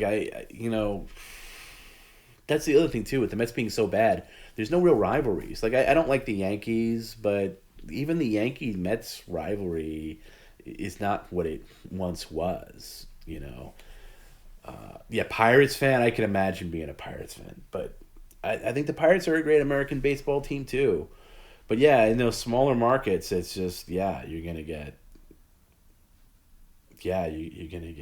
brutalized. It's just yeah, Indians fans got it rough, and now you don't even have a team. Yeah, totally. Yeah, Greg Maddux, amazing, just amazing. Bobby Cox, great manager. Great all time manager. Cox should have. I bet Bobby Cox feels good about this win, but he deserved more than one World Series. John Fanning says that you saw Smoltz on an airplane and he pretended to be asleep as soon as you realized it was him. I could see that. He looks like kind of a jerk, but I'm just judging on looks alone. Oh, you're gonna see Pete Rose at the Mandalay Bay food court about 8 days. Guys, that's cool. Are you gonna pay? Are you gonna pay an extortion fee for one of his autographs? I like Pete Rose, by the way. Outside of any Met, he's my favorite baseball player. Uh, Mumble. Yeah, my dad lived at Ebbets Field. My dad lived down the block from Ebbets Field. My dad has. I'll get my dad on the stream one day or a podcast or something because he has so many great stories about Ebbets Field in the '50s, and one of the best stories he has, and I'd be completely cutting it up telling it, but just to give you the quick version of it, like him and a friend went to see like Dodgers Giants, who played each other all the time, New York Giants, before they went to San Francisco, and they stayed. They hid out in like the bathroom like after the game was over and tried to like they wanted to spend uh, overnight in the stadium, like when everything closed down, and then stay for the next day's game. And I think they quickly realized that this was a bad idea. And then because they all the gates started locking and everything like that, and then uh, he said like him and his buddy, and I've talked to both him and his friend. His friend backs up the story, and they just he tells such a great version of it, and they're basically running around the stadium trying to get out because it's all closing down. Now that you would never get away with this today, or really in the past 50 years, but they managed to go over to there's one gate like and they're in the seats and they have to climb down to this gate that exits out. Now I don't know the layout of Ebbets Field, but they're climbing down and I guess it's where the players come out. And he said it was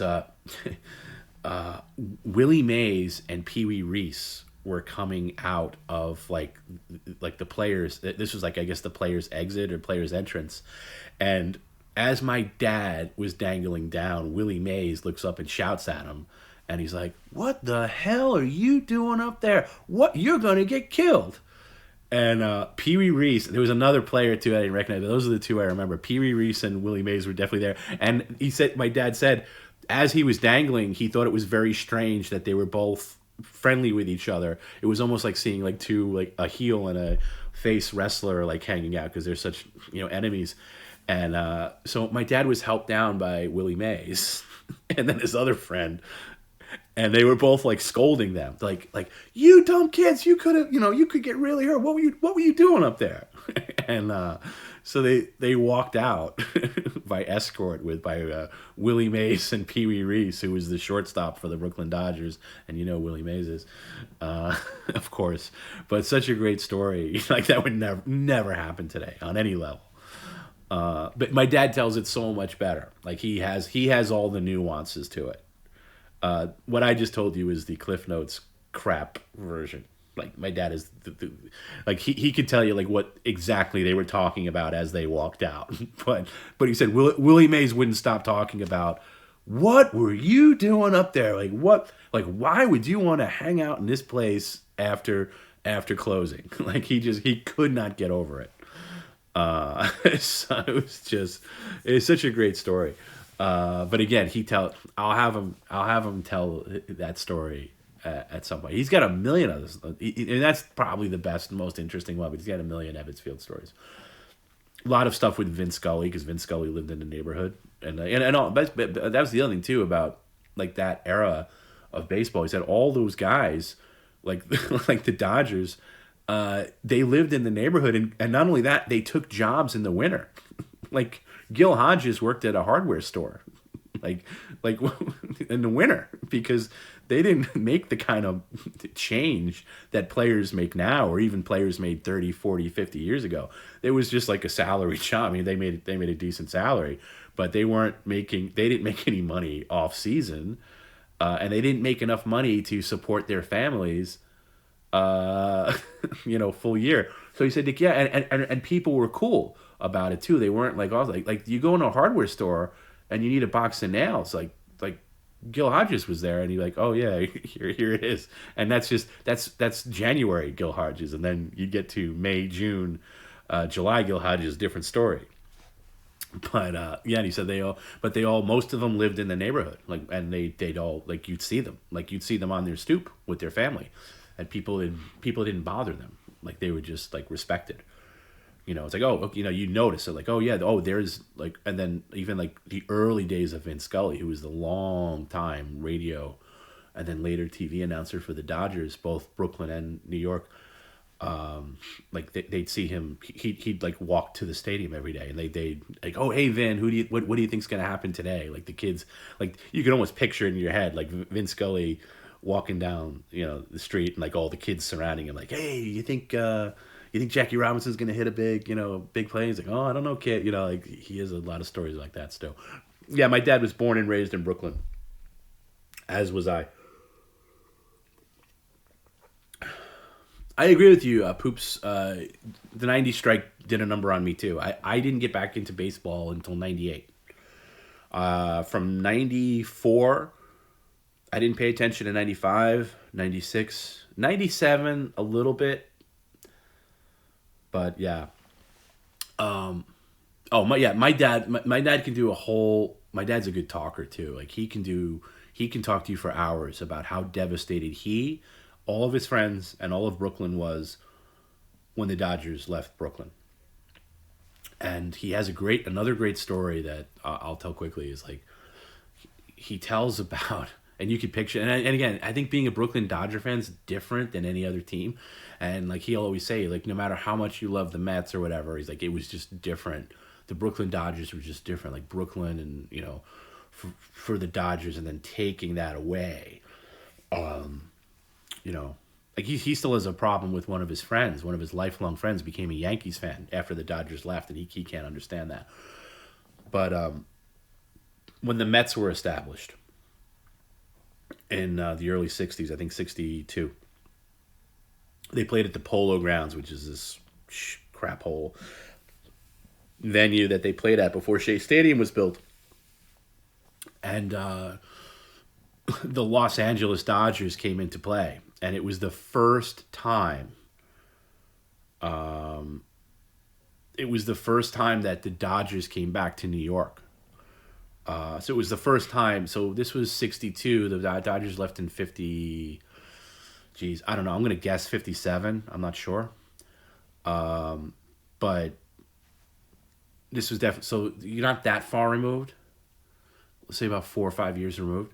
So the team's coming back. And and the Mets were a brand new team, but he said him and a bunch of his friends, like they all went to get seats like in the outfield to see the Dodgers come in, because it's mostly the same team. It's a lot of the same players. There's some players that just didn't go to LA, but it's a lot of the same players. And he describes it as when the Dodgers took the field, and they were in the outfield, and you're looking now. Keep in mind too, you're not really watching baseball on TV in this era. Like there's no TV broadcasts. Like they you listen to the radio, so you've only ever experienced this team in person, like just going to a game.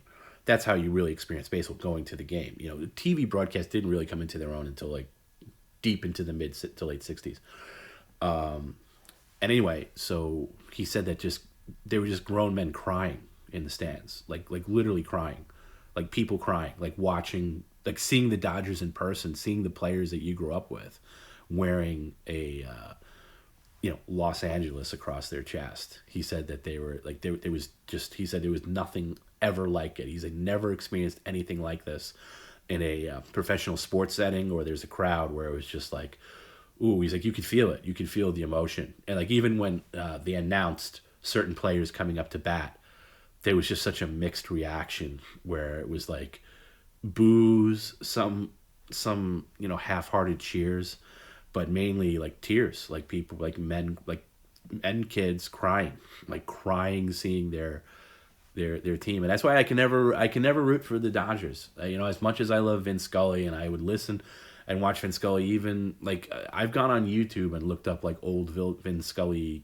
calls from like the '70s, just as like an ambient sound thing, because he's such a great play-by-play guy.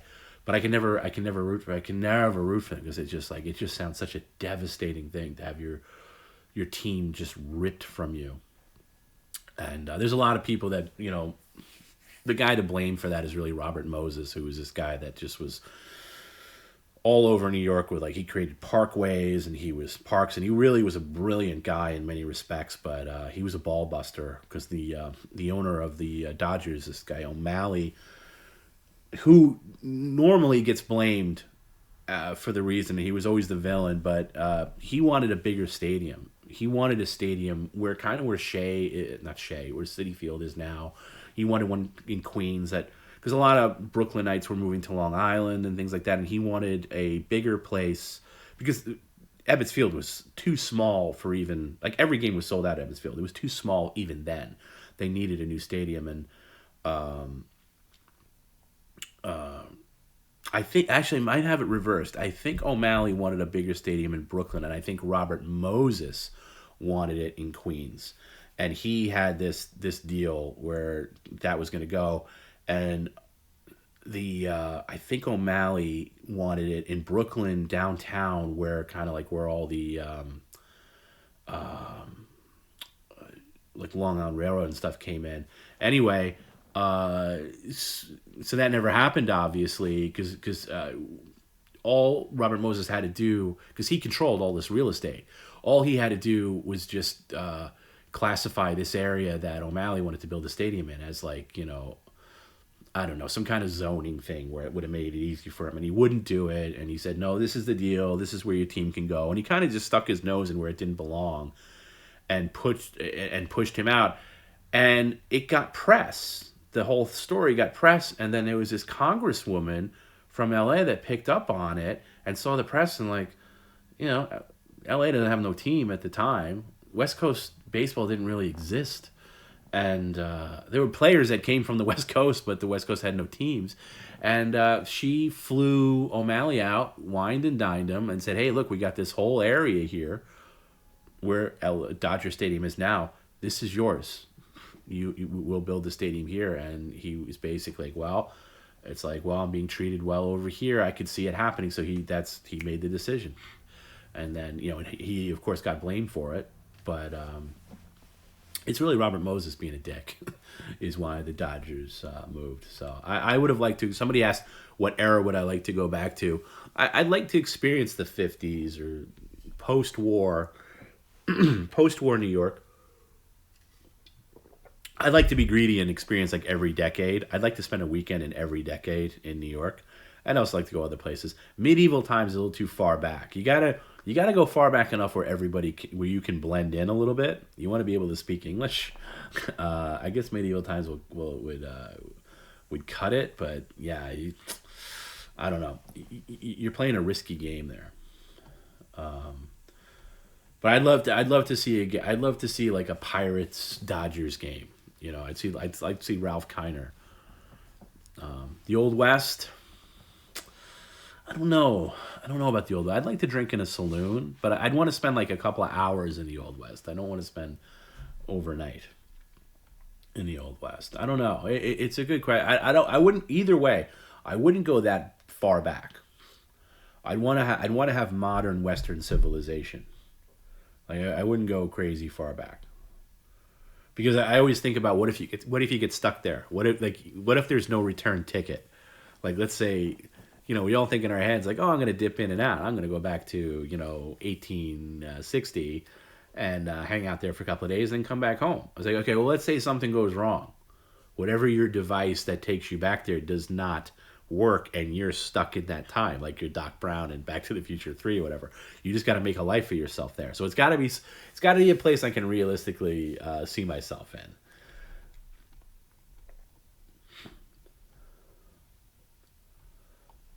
Early 1900s is a good choice. You want to go to the eras that are just completely gone, because post wars will always do this to cultures, but once World War II ended, there was just this huge acceleration of change in society, in technology, in everything, and that's why the 50s are in such a bubble, and people are so nostalgic for the 50s, where it's a very unique decade in that you can't replicate it, because the things that people loved about the 50s didn't exist within another 10 years, because there were just so many things changing, like television, like every single thing, the automotive industry, everything changed and moved forward. And once you get to the mid 60s, I think you're not that far off from where we are now. I mean, yes, there's clearly things that we have that they didn't, but and then you get into 70s and 80s and 90s and everything. But I think the 50s is that unique bubble where it was post-war, but still had that golden era that was untouched, but couldn't last. And I obviously I didn't live through it, but I've heard enough through my dad. My dad does a lot of writing about it. Like he'll write about like the 50s, especially the 50s in Brooklyn, and it just seems like a different world that only existed because of post-war and ended almost as quickly as it started. Where it's like once the 60s come in, it's a different world in a lot of ways. We don't have. I've never had that. I mean, sure, I grew up in like the 80s, whatever, but really, it's not all that different. I mean, yeah, we have the internet. There's things that are different. Technology's better, but it's not that different. It's not crazy different. Whereas the 50s seems crazy different. You know what I mean? And I don't know if that makes any sense. But anything in my lifetime seems still tangible. It's not like crazy. Like, oh, okay, things were slightly different here, but they weren't like drastically different. Yeah, that's good. That's a good call, Wheezy. Careful what you wish for. Old West means no anesthesia, no cure for gonorrhea. Yeah. And you'd go back to 1979 and stay there. Yeah, you want to go back where there's good modern medicine, because you're also you're thinking that you're gonna have perfect health, or everything's gonna be running smooth, and it's not always the case. But it's interesting to think about.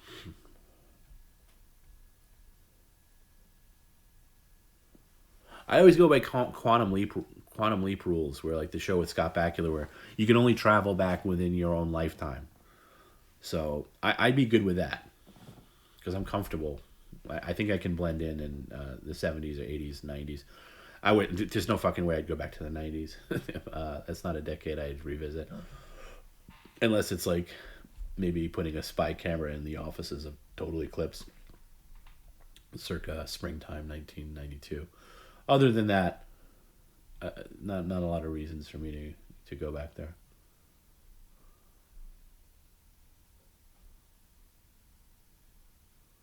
Illegal cocaine, yeah. The only downside to living back in '79 is watching out for Perry on the freeway. Yeah, stay away from Palm Springs.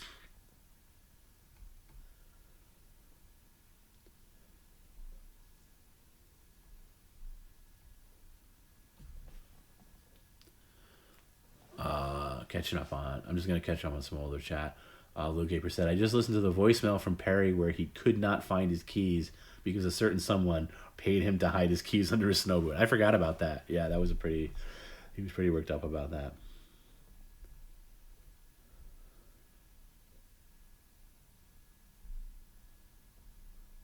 Apu said the Halloween stream had me crying. My wife had to hand out candy. Well, I thought that was pretty late enough where I thought the candy stuff would be over. But that's cool. Yeah, a lot of people like that. It was the right length too. Even though Perry got kicked out on Halloween, allegedly got kicked out. He really didn't get kicked out, but he gaslighted his own situation to make it exit. To make yeah. But I think we were gonna wrap up anyway. He was pretty out the door.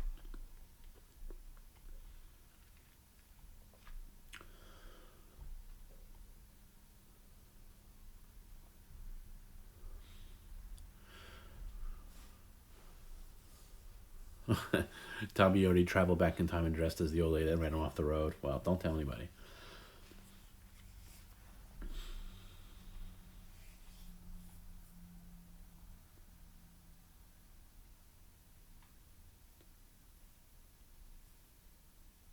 It was great to see Amy again. Tracy wrote earlier. Yeah, I don't know. There's so many Amy's. I don't know if that's. I don't know if OG Amy, like the original Amy, like when you saw the Lambo graphic. I don't know if like OG Amy is back or not, or has come back here and there or whatever. I can probably look it up, but I haven't. But yeah, I like the Amy stuff. I have a soft spot for Amy. I do because I think she's such a huge part of PCL lore. And I love one of the best insults ever. I guess because I love the unique insults, and High Desert Whore is just so perfect because it's just, you know, yeah. Oh, you thought Amy was me? No, Amy's not me. No, I don't. I've never. I think maybe one time I submitted a comment because I wanted to steer a direction in a certain way. But yeah. Do I think the 92 story actually happened, or has Perry convinced himself it happened over and over again? I kind of assumed it started out. I have no idea. I know RC has a different story about it, and I have not heard the full story, but I know he has his side to tell. I think it happened. It absolutely happened. Did it happen note for note the way Perry tells it? I don't know.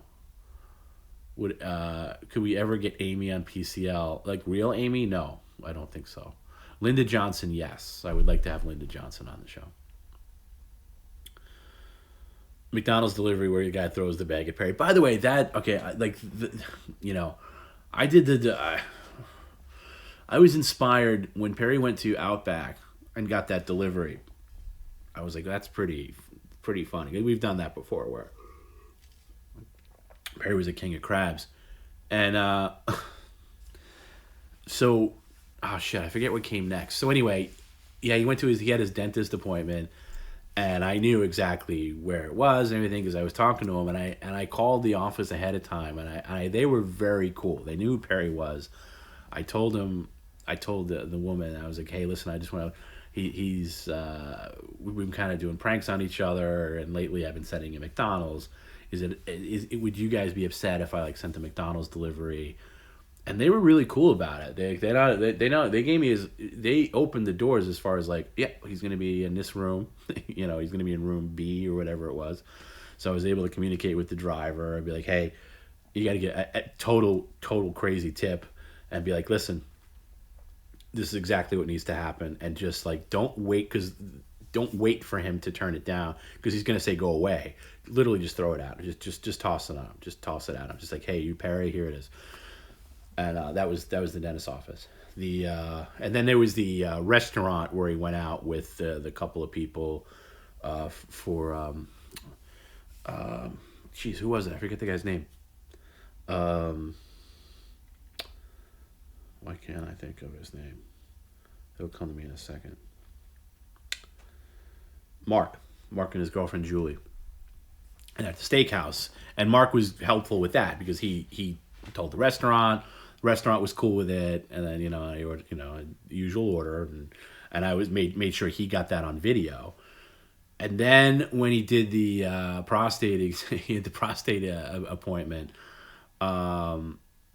They were not as cool about it as the dental office, with obvious reasons. There was no way, because in my head, I wanted Perry to be in the gown, bent over, with a finger up his butt, and have the McDonald's delivery thrown at him right in that moment. That's what I envisioned when I closed my eyes. But yeah, it doesn't reality doesn't always match up with your fantasies in most areas of life, unless you're very lucky. And so they were not as like. They were like, no, we'd rather you not do that here. And I said, hey, can you come to the waiting room? And then they put me on a hold, talked to somebody else. The next person I talked to was a little more cool about it. And they're like, oh, if it's in the waiting area, I guess that's okay. And I was like, okay. So I told the driver. So my whole point in telling this is to say, hey, listen, I actually had the guy to call me, because I said, hey, first of all, have your running shoes on, because he's worked up at this point. And I thought for sure this was gonna be the last one. And I said, this is what he looks like. He's gonna be in the waiting room. He's whatever he's gonna be doing. Probably gonna be looking at his phone, and just like soft toss the bag. Throw the bag at him, because you don't want to approach him. Just throw the bag at him. Like, hey Perry, I said, just say catch, and give it an underhanded toss. This guy must have thrown like a fastball, and I actually felt bad about this, because the way Perry told it is like the guy literally hurled it at him, like overhand, like, hey Perry, catch. And it was a McFlurry in there. And actually Joey's the one that suggested the McFlurry, because we were talking about it, and I said, hey, what do you think about he's got that he's got that prostate exam today. I said, I really want to send to McDonald's just to see what the reaction's going to be. And even though I couldn't, I actually asked the guy, I said, can you film it? And he said he wasn't allowed to do that, because I tried to get the guy to actually video record it. I said, hey, listen, I'll give you like $100 if you can do that. And he was like, no. There was also a bit of a language barrier as well. So, but I settled for everything was set up. And I had trained Perry a long time ago to be, he is anyway. He's a good storyteller on voicemail, but I really trained him to paint me a good word picture in the moment of a voicemail. I knew that voicemail was coming, and he did not let me down. But from his description of it, the guy really hurled it at him. And I was like, ooh, that guy went above and beyond. Like, I really didn't intend for the McFlurry that was in the bag to literally explode when it hit him. And I did legitimately feel bad about it. I didn't want to go that far with it. But the guy, so the thing that you didn't get to hear is Perry ran after the guy called me after, he was so panicked. He was like, oh my God. He's like, I think he was Armenian or something like that. He's like, he chased me. He's still chasing me. He's chasing me. And he was in a stairwell. As he was on the phone with me, he was just stomping down the stairs. And he was as if he was running from this terror, like literally Jason's after you or something. And he's out of breath, and then he gets outside and he's just like, okay, I did. I was like, oh my God. I was like, that was perfect. And I gave him $100 tip. I was like, that is just you have earned it, my friend. But the guy was terrified. But then I said, hey, it's a joke. The guy's gonna get the joke. I said, it's all in good fun. I said, don't worry.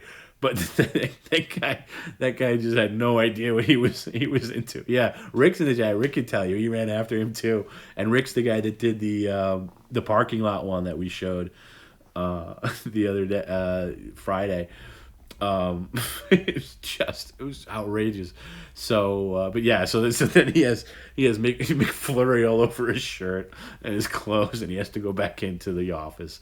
And I guess the receptionist was giving him, and I was worried that the receptionist was gonna say something like, "Ooh, yeah, somebody called here asking about this, but no, this is too much." So I guess they didn't do that, because they were just telling, because he called me the second he went back in the office, and then there's a part in the voicemail where you could hear Perry like being told to be quiet, and then he called back. Anyway, so even though I didn't get the dream of going into the actual examination room, the waiting room was pretty damn good.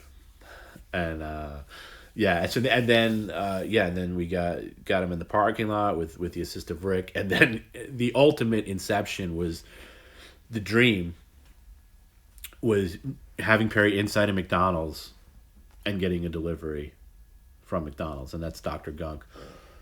And you actually have to order from. You can't order from that McDonald's.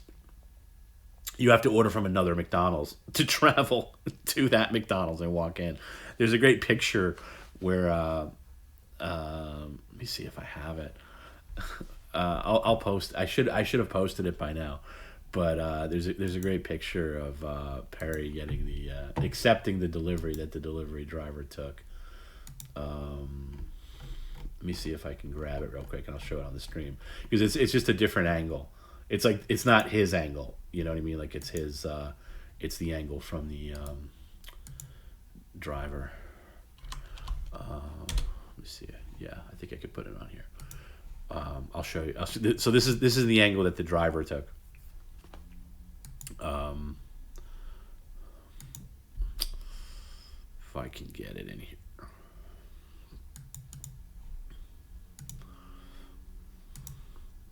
Oh, there it is. This is him. That's the driver. Took the picture of him first accepting it, and it's just so ridiculous. You know, here he's got the he's got his fillet of fish that he has a bite out of, and he's receiving, and he's Count Credenza, and he's got another bag. I mean, what a crazy world we live in. What a crazy thing we've created here. I mean, I look at this and I'm just like, wow, what? How did we get here? Like this is where else are you getting this? So I actually meant to post this and I never got around to it. I'll post it. So that's our boy, and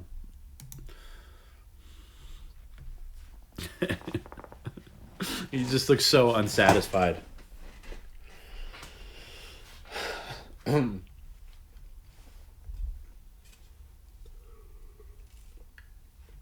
Yeah, it's definitely a fun world that we've traveled through this past year. Where will we be a year from now?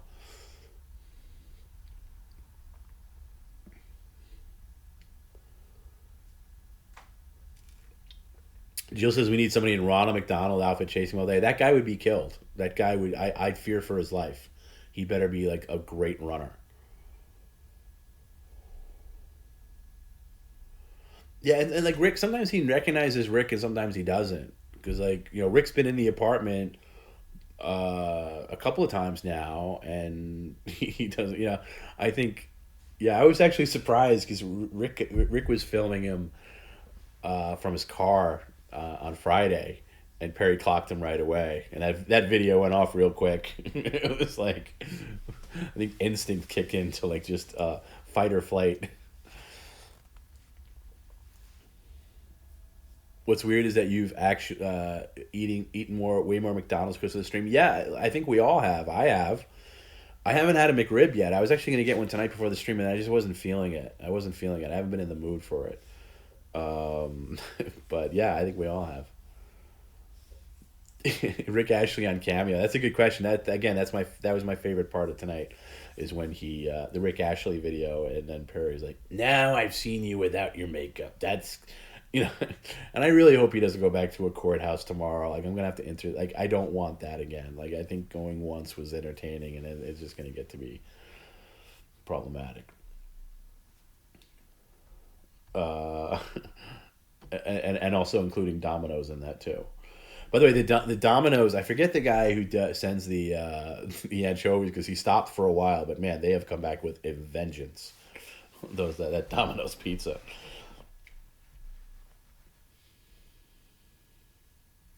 Lou Gaper, I know this will ruin my chance of getting a VIP egg soon, but how do you get the? Yeah, you know what? Ooh, putting in his car. I don't think we would do the car. I don't know. Maybe for you we do that. That's interesting. Maybe, yeah. I'll tell you what, Luke. I'm not gonna make a habit out of this, but I'm gonna write it down. If I can remember, I'll give you the egg next Wednesday. Because we usually just do it by whatever VIPs that are here, whatever. I didn't do a new VIP tonight because we're kind of at the point now where I don't have. I'm not gonna do that every week. I think maybe we'll do that once a month, the new VIP. But we'll still do the VIP egg. But we're eventually going to get to every VIP has their egg, and then we'll move on to something else.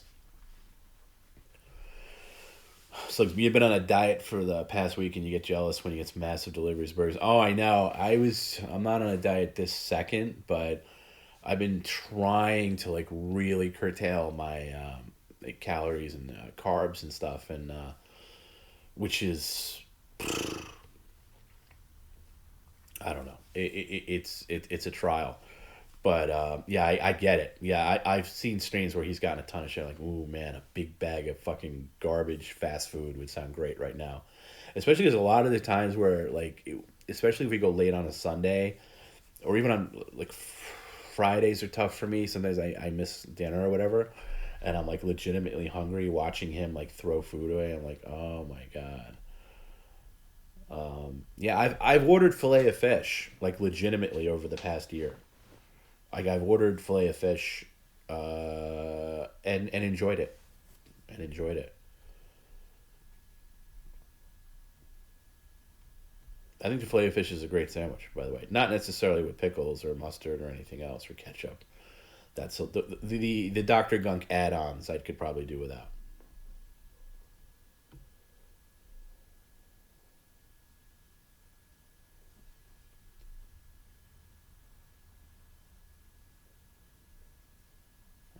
A piece of the credenza goes to the VIP. Yeah, can you imagine?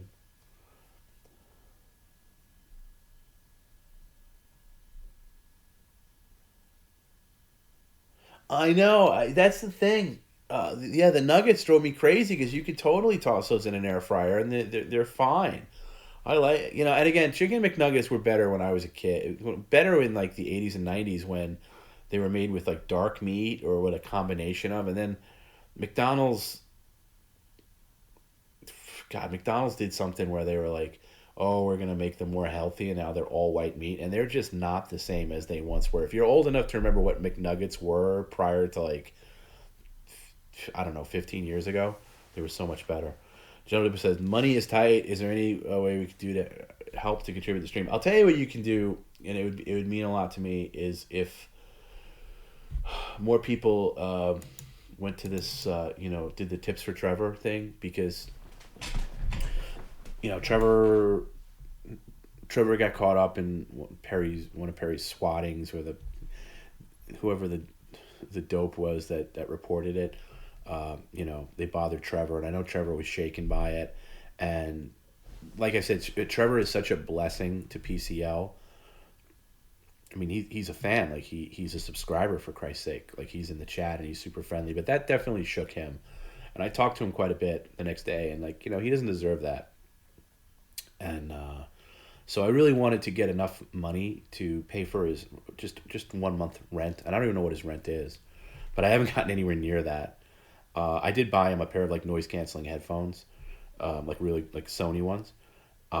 So anyway, if you could spare like $5, $10, whatever.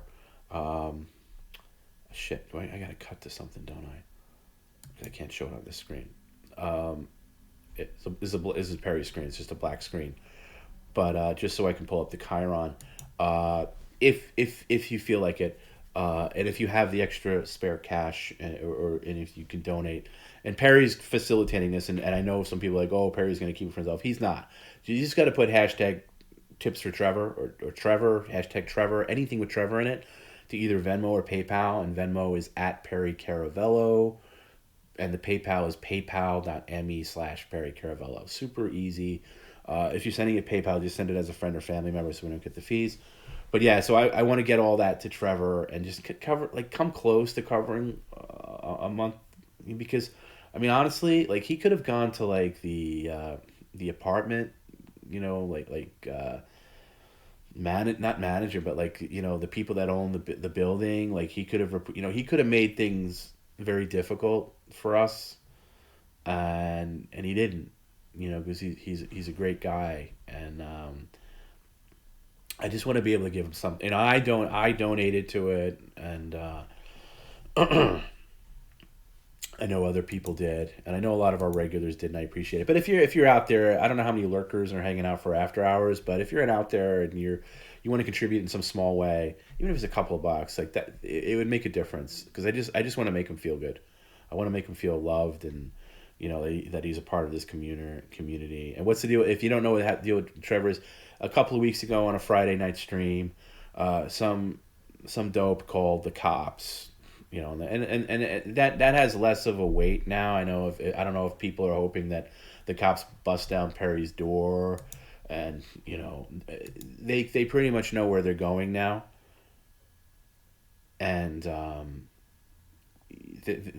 but the person who called them made the extra effort of including Trevor in on it, saying something along the lines of like that Perry was threatening Trevor's life or something like that. So they had a knock on his door, and Trevor was sleeping, and getting a knock on the door from the police and stuff, and he was just like basically harassed by that, and it's just not cool. So in my head, I just wanted to pay for a month of his rent, Trevor's rent, and I thought that'd be a cool thing to do, and we've gotten here and there like some hashtag, and it's one thing to do it in the stream, and it gets a little more complicated when I have to explain it to his cousin Mark, because I go over on Thursdays, we go over like business stuff with Perry and his cousin, and like do the accounting stuff, and I'm like, okay, well this is a hashtag tip for TomB, so I'll be expecting that, or a little thing like $10 here, $5 here, but that's why Patreon's such a good thing for me personally, because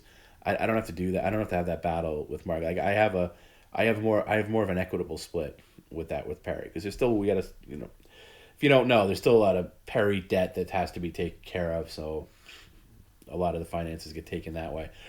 But anyway, as far as like the Trevor thing, I have to explain to him like, yes, we've agreed to do this, but it'd be much easier to have Perry just hand it over to him like cash. You know what I mean? So that's all I want to do is like, um, fuck whoever did it.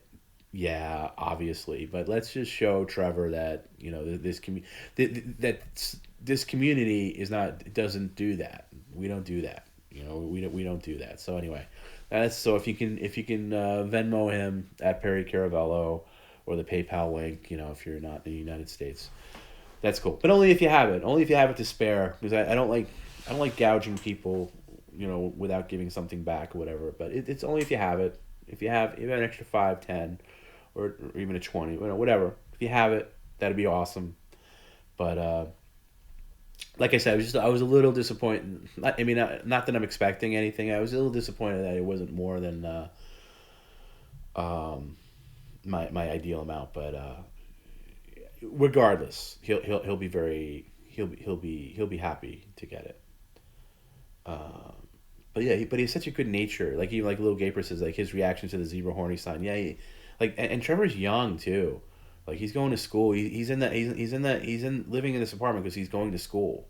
And he's working hard, and not to dox all his details, but he works really hard, and he's trying to do the right thing, and he's somehow managed to be next door to our guy. And like I said, we could have had anybody else. We could have had anybody else in there, and thank God we got Trevor. Because think of all the think of anybody else in that apartment that had just put a damper on our fun real quick, especially if Perry's out in a ring cam dancing at like midnight. That ain't gonna fly with too many people, right? Is there a public email to reach me? Yeah, the Twitch email is Perry on Twitch Live at gmail.com. So it's just Perry, Perry, on Twitch, TWITH live, all one word, at gmail.com, and I'll get that. Why hasn't the guy making the SWAT's been busted? Yeah, they say they're investigating it. That's all I could say. I don't want to say too much on here, but yeah, I've been in touch with the police about it, and they investigate it. But the people that do it know how to cover their tracks, or do they? I don't know. Maybe, but it's. And I don't know if that's a troll that does that, if it's somebody that just wishes to do PCL harm, because there is that element out there. There's people that hate PCL. They'd love to see it brought down. They hate me. I'd love to see me brought down or whatever. But or if it's just some new fan that tuned in randomly and got Perry's address. Not that hard to find it. I thought that would be a funny thing. When do I think Perry will tentatively move? It's not going to be next week. Not going to be next month. It's in the early stages. Getting him to agree to do it was the first step, which was enormous. You said Perry 40 nuggets, but he never made it. Uber guy said the gate was locked. He did get 40. He did get the nuggets. He got the nuggets.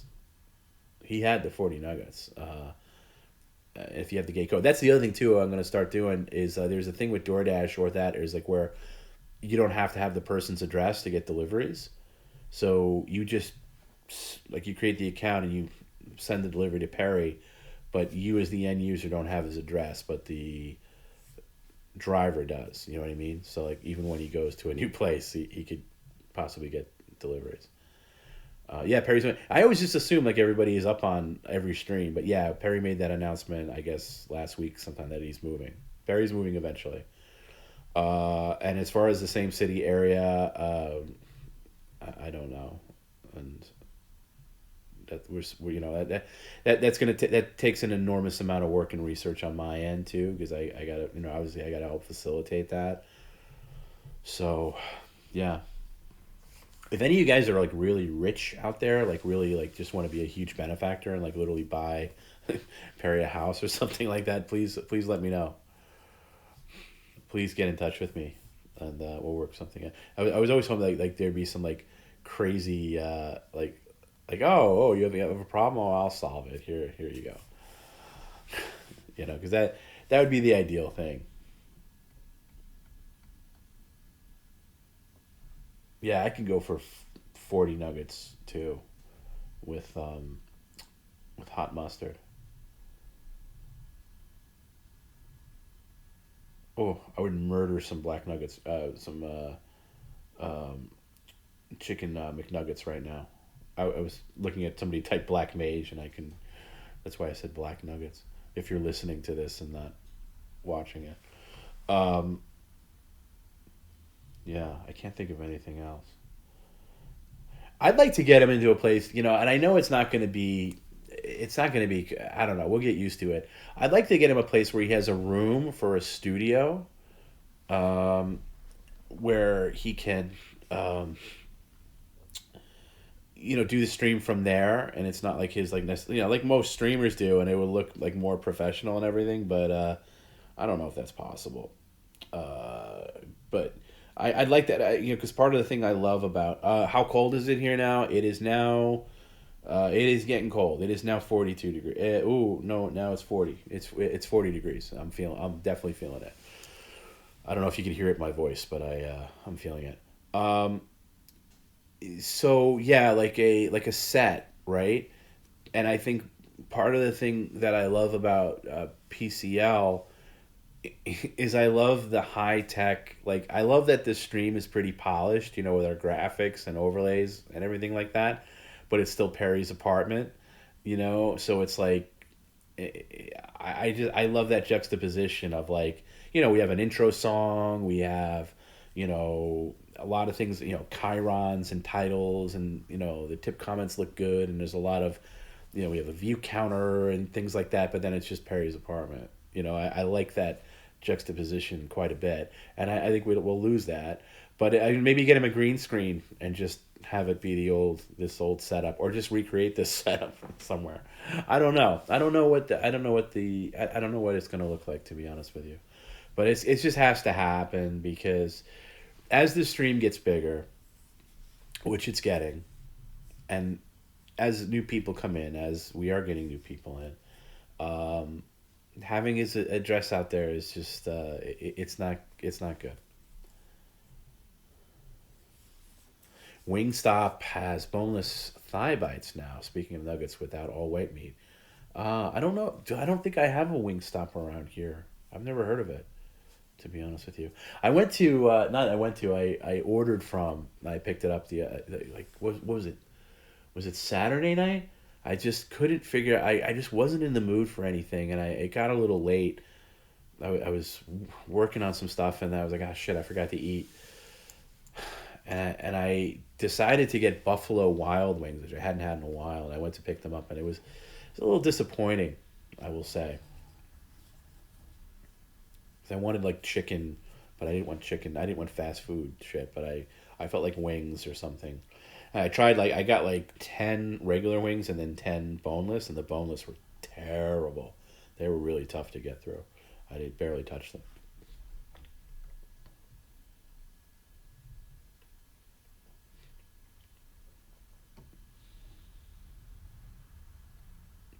Arby's boneless wings are fire, you say? I have an Arby's that's kind of near me, which is surprising because I haven't seen too many Arby's. There's like three Arby's in like New York. There's one like in Queens, and I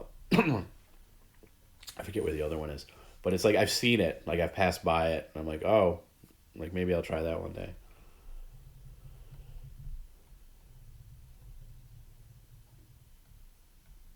I didn't realize they had boneless wings. But also, like I keep late hours now too, and obviously it's like almost 3 o'clock in the morning here, and it's hard to get because like an idiot skipped dinner again today, and like what am I gonna eat now? There's nothing. Oh, you ordered Buffalo Wild Wings tonight. Barely had much meat, a lot of hard breading. Yeah, I found the exact same thing. I didn't try queso fries. Oh, you know what I had?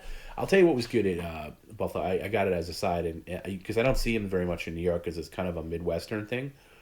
Um, Really specifically a Wisconsin thing. They had cheese curds. Cheese curds are those little like balls, like just like deep fried balls with cheese in them, where they have like a dipping sauce. Those are good. I really like cheese curd. Like they weren't like as good as you get in Wisconsin, but they were pretty solid. They were um, amazingly enough better than the wings. Okay, Arby's boneless wings. I would try that. I like Arby's. I like the times I've had Arby's. I liked it. Hooters is better than Buffalo Wild Wings. Wow. See, I've said this before. I've never been to a Hooters. That's interesting.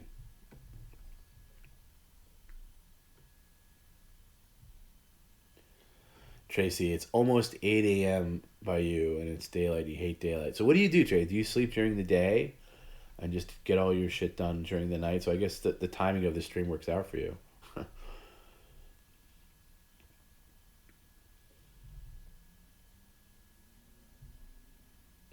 Yeah, somebody was talking about Perry with the Blacklight being a horror show. Yeah, we had an idea maybe to. I say we like Joey and I. Well, it was Joey's idea to maybe take the blacklight. Perry's not gonna like it, but take the blacklight into his car. Maybe. Let's see what's in there. If you guys want to get really grossed out. Arby's hot honey sauce boneless wing. I'm gonna try that, and I'm gonna give you a review at some point. Oh fuck! It is really getting cold in here.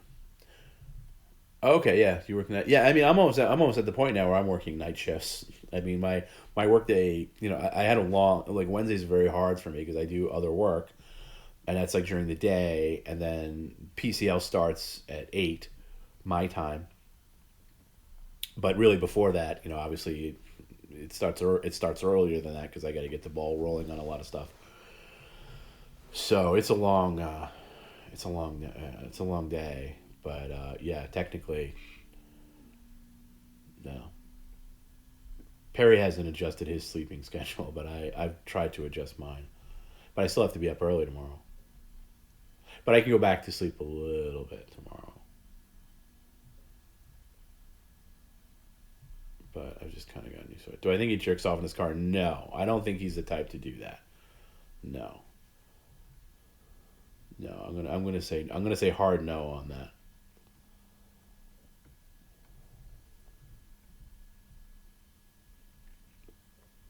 He just doesn't. I don't know. I know that's an easy thing to brand him with, but I just don't see that.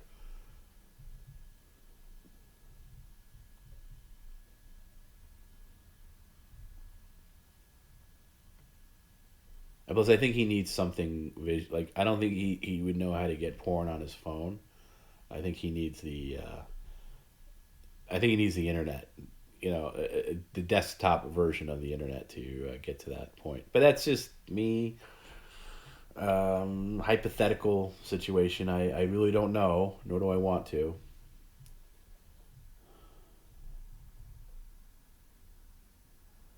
Boy, we get into some really interesting territory with the jerk.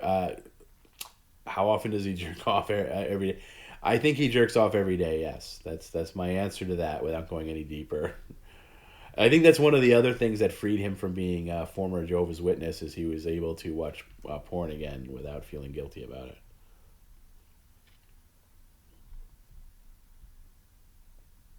You want to see the Hooters mouse pad under the black light? Yeah, that's going to be pretty gross.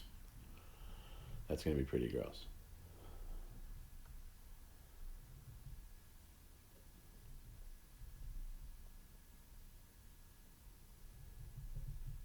Yeah. I mean, there was that great video of him in the shower, and I obviously was taken from a stream or something, and he just thought it was a spy camera. Of course, that's his first thought. It's never the obvious thing.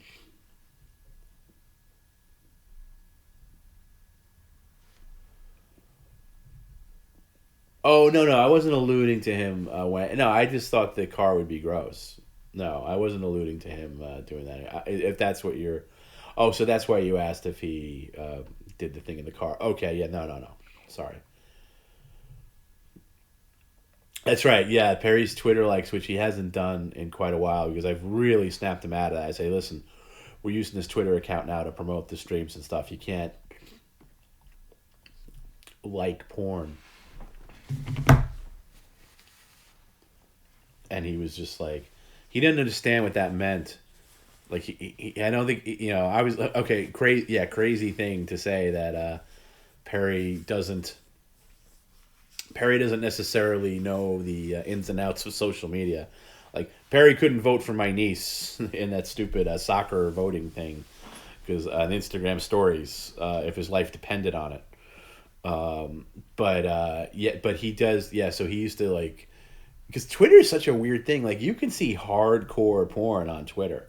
Like you can hashtag anything you can think of, any fetish, any crazy thing you can think of, and you'll find it. And it's weird. It's the one social media platform that's just unregulated. It's so strange. Um, but like yeah, so but if you follow Perry, you can see his likes pop up, and there were times where it was like some brutal, like some weird thing, and you're like cruising through Twitter, and you're looking at like, oh, okay, news,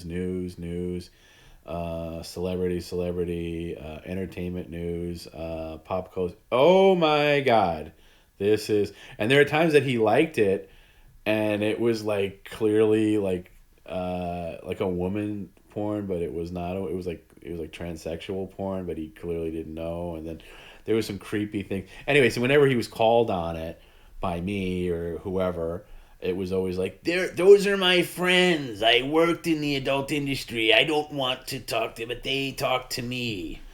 And it's just the way it is. It's weird. You would think Instagram would allow that more than Twitter. Like Instagram, you would think would have like a parallel thing on like Instagram, like a X-rated version of Instagram or something. Like you had to go through an extra step to get to.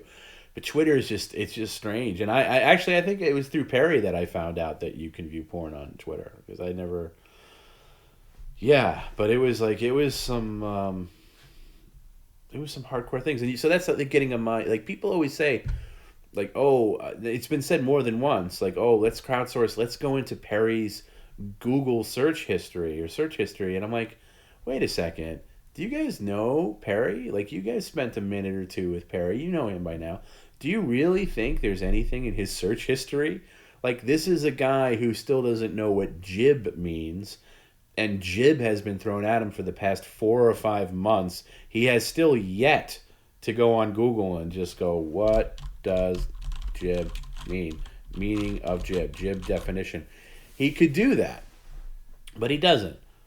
So there's nothing going to be there. Now, number one, I wouldn't do that because I think that's going a little too far. That's like really an invasion of privacy. Even if he agreed to it, I think it'd be a little creepy. But there's not going to be anything on there. I guarantee it. I might even look at it out of my own curiosity. I might go and look at it with him. But he doesn't go to Google. He looks at whatever's presented to him. That's why he goes to Pornhub or whatever. He sees whatever's on that front page of Pornhub is what he's watching. He's not even going deep into the search thing. It's think about your dad or something like that. Don't think about your dad going to Pornhub, but think about your dad like how they use the internet. He's not searching. He's not researching anything. Like he could go literally like if he was really concerned about Moen Drip or the children of Moen or any. Oh, let me see what's going on. Oh, I like this Christina Applegate. I don't like the fact that. Let me just type Christina Applegate Barstow. Type in Barstow Moen Drip. And then you can be like, come back to us and be like, I looked into this. There's nothing online about Barstow. There's nothing. This Moen Drip. There's nothing online about him. No,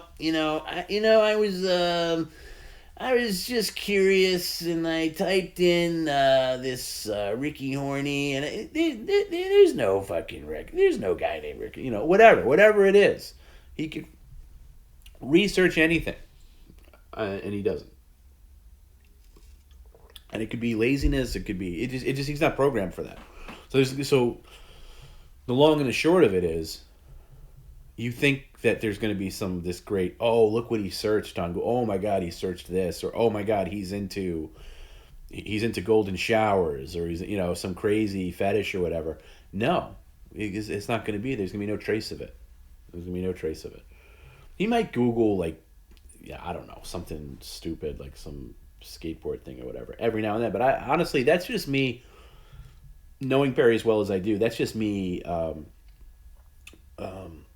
theorizing on what that would look like, and that's my theory, and I'll see if I'm right one of these days. My cameo on the murder tape. I'll tell you, my cameo on the murder tape really effed up my voice to the point where I think I pulled a muscle in my throat doing that for a Wes, to the point where I was having shortness of breath for the next couple of days. And I didn't know what it was. I finally got it back, and I just realized I went so hardcore doing that Perry voice that I pulled some kind of muscle in my because your throats have muscles in your vocal cord or something, and I just I pulled something, so that messed me up for a while.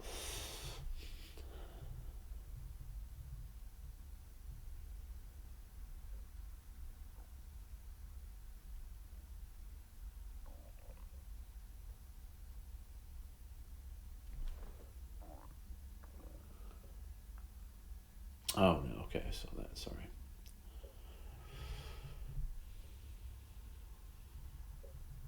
Yeah, most of his favorite. That's the most of his favorite. If he would get a modern glimpse at most of his favorite porn stars and saw the 2021 versions of whoever, he would. Yeah. Yeah, no. Doing Barry is not easy on the voice, especially when he does the fake voice thing. But it's not so much. Again, with impressions of anybody, it's not. It's not so much the voice as it is the cadence.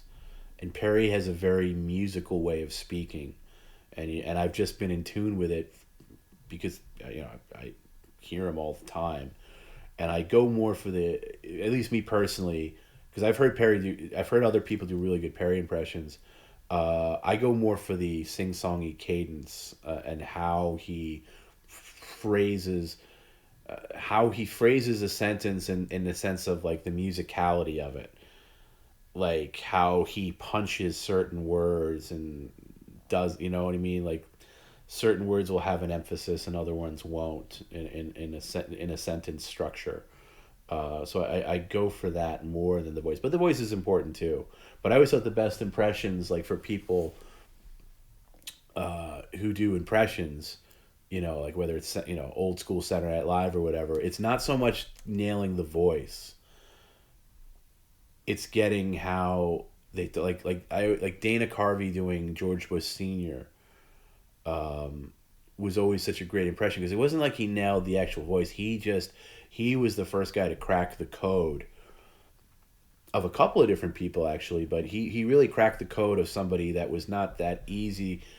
I always respect people that do impressions of people that it's not easy to do impressions of, but they somehow nail how that person talks and getting the rhythm of it. And that's, like, oh wow, you nailed it. And then like one person does it and like I forget who the first person to do a Christopher Walken was. But like I remember when I first heard a Christopher Walken impression, like, whoa, that's really good. It might be that it might have been Jay Moore or something. I forget who it was. But then everybody did it and it was like, yeah, okay. But you were the first guy to crack that code. Like you get you can mail in the voice a little, you can get the voice close, but it's more about the cadence of how that person speaks. Yeah, shout out, yeah, Dana Carvey's yeah, amazing. Like really, I'd say underrated only because he never got the post SNL credibility as others did. But just wow, he's just really brilliant, especially that. And that era of Saturday Night Live was my favorite. Late '80s, early '90s SNL for me. I'll take over any other era, just because of the sheer amount of talent that was on there. Frank Caliendo, I haven't heard him recently, but I'm on the decision to call him kind of hack. Kind of like just I've never been blown away by him, but to be fair, I haven't heard a lot. I've been not been exposed. Kevin Spacey is a good Christopher Walken, yeah, yeah. But it's like every now and then you hear somebody do an impression of somebody like obscure. And now I think it's almost come around where to the point where doing that is kind of cringe. It's like getting like doing impressions of people that don't really get done impressions of. Um, but yeah, it's just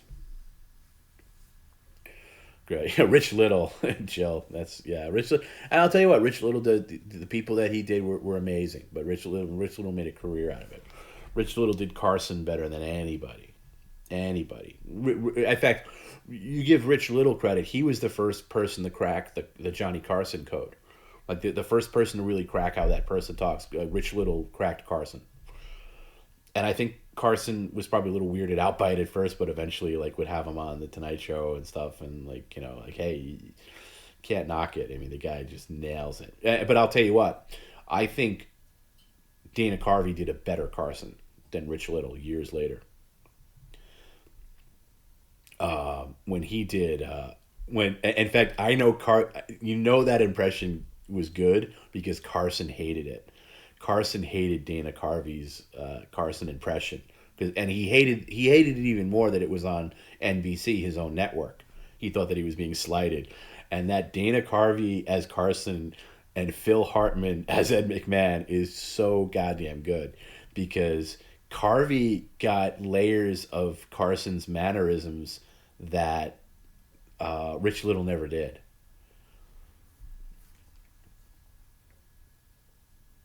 There's a guy on Twitter called Sean Ferris who does a perfect Trump. Highly recommend it. Check out. Yeah, I think the thing with Trump is I just think it's so overdone, and so but I'll check. I think I've seen that guy and he is really good. But Trump is just so overplayed and done. It's like so many people do it. Norm Macdonald's Letterman's very good. Yeah. And that's another guy that not a lot of people did. Yeah, he had a good letter. He had a really good Letterman. Yeah, Carson could be a dick, but you know what? He could afford to be a dick because he was Carson. I have a very high opinion of Carson. Yeah, but reading about it, like there's that book, the late night wars, the first the one that Bill Carter did. where he really discusses how Carson stepped down from the Tonight Show, and then the battle between Jay Leno and Letterman to get the Tonight Show, and all that ensued. Is really interesting stuff, especially the first part of the book where Carson is deciding to retire, but it's in the final years of Carson, and you hear about all the things that irked him, and why. And one of the things is really the Dana Carvey thing really put a bee in his bonnet. He didn't like it at all. Mickey says, when Perry left the McDonald's, why did he attempt to drive while streaming? Because he's a lunatic. Because he wasn't thinking. He was just back. He wasn't really driving. He was just backing out. And I made sure I was legitimately panicked at that point. I was like, hey, that's one of the big no-nos of live streaming. At least I don't think YouTube has that rule, but Twitch definitely does. You can't drive and stream. But he wasn't really driving. He was just in the parking lot backing up. I'm trying to get friends to watch the streams, but don't know how to explain the concept. You don't really have to explain it. You can just say, here's an angry guy that is easy to set off, and just have him watch like little clips here and there. I think it's fairly easy to work into. Which was I a Howard Stern fan? At least the earlier years. Yeah, I talked all about that, or I've talked about Stern ad nauseum. Yes, diehard Howard Stern fan from the early years. I grew up in New York when he was on NBC, and stopped listening around 2014. What if he had a GoPro? Yeah, GoPro still. Yeah, it's a hard no on driving while streaming. It's not about holding the camera or anything like that. It's about not paying attention to driving while you're talking to a stream or looking at the screen or something like that. And why it's a TOS thing is because I think some woman on Twitch, like a streamer, got into an accident, and so Twitch could be liable. So that's why they made it's not like they care for your safety. They care about being sued. That's why it's not a thing. But if you're the passenger, it's fine. Like somebody else could be driving Perry, and he could be in the passenger seat, and that's fine. It's just you can't be driving. And I don't think YouTube has the same exception. I think I've seen people stream on YouTube driving, but I could be wrong on that. Don't hold me to that. The clip you always send to people explain the stream is the 2 minutes that I pretended to be Perry. Yeah, I don't know if that gives an overall impression of PCL, but he did get pretty mad. I remember him cocking that fist. What's funny about that is he's laughing at first, and it's like he's thinking it's funny, and then once the food starts flying, I was like, oh, okay, I might get hit here, but it's worth it. Slug, would Perry go on Pod Awful? Yeah, I think so. If Jesse wanted to do that, I would set that up for sure. Jesse's been a long time fan of Perry, and if he ever wanted it, I would set it up. Yeah, because he's doing a couple of podcasts coming up. I'm not talking like Rogan level or anything like that, but there's one in particular that took me by surprise, and I don't want to say it because we're still setting it up, but there's this person that wrote me, who's I won't say he's like a crazy celebrity, but he's a part of something that we all know about and most of us have seen. And it's kind of crazy to think that this guy is and he's really into Perry Caravello Live, and he has a podcast, and it's about as much as I could say without giving it away. But yeah, Perry's going to do that pretty soon, and it's going to be fun, I think, because it's a weird combination of one universe and Perry's. No, it's not Hot Ones. You would never guess it in a million years. Never guess it in a million years. It's likely you don't even know about the podcast, to be honest. But the person who does it, you do know about. But it's interesting, and they just like and it's their diehards for the stream. Like they knew everything about the McDonald's, and they want to talk about McDonald's, and because we were talking about like, oh, I want to talk about Perry with McDonald's and filing their restraint. Like they're deep in, like they know about the restraining order. They know they're hardcore PCL, and they only found out about Windy City Heat, the movie, through PCL. They find it, so it's very interesting. So Perry will do that podcast, and then of course I'll say exactly what it is. I just don't want to say now while we're setting it up. But it should be very interesting. And then the other one was Shuli's podcast, but that's a little further off. I'm not going to say if it's an actor or another comic, but it's one of those.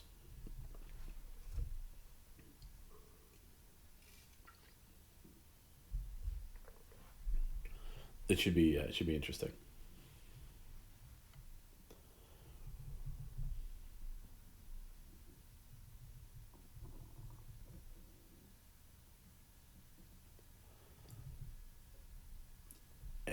It's not necessary. I don't know. You know what? To be truthful, I've not heard the podcast. I sampled the podcast, but I guess it has, like any podcast, comedy aspects to it.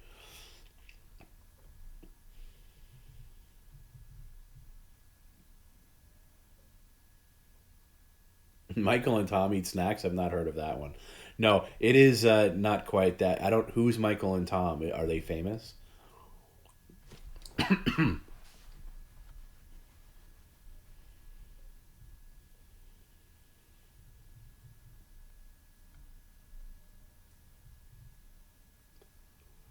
The Chip Chippers. No, I would flat out turn down the Chip Chipperson podcast. I think that's fucking horrible. I don't like Jim Norton. I never did.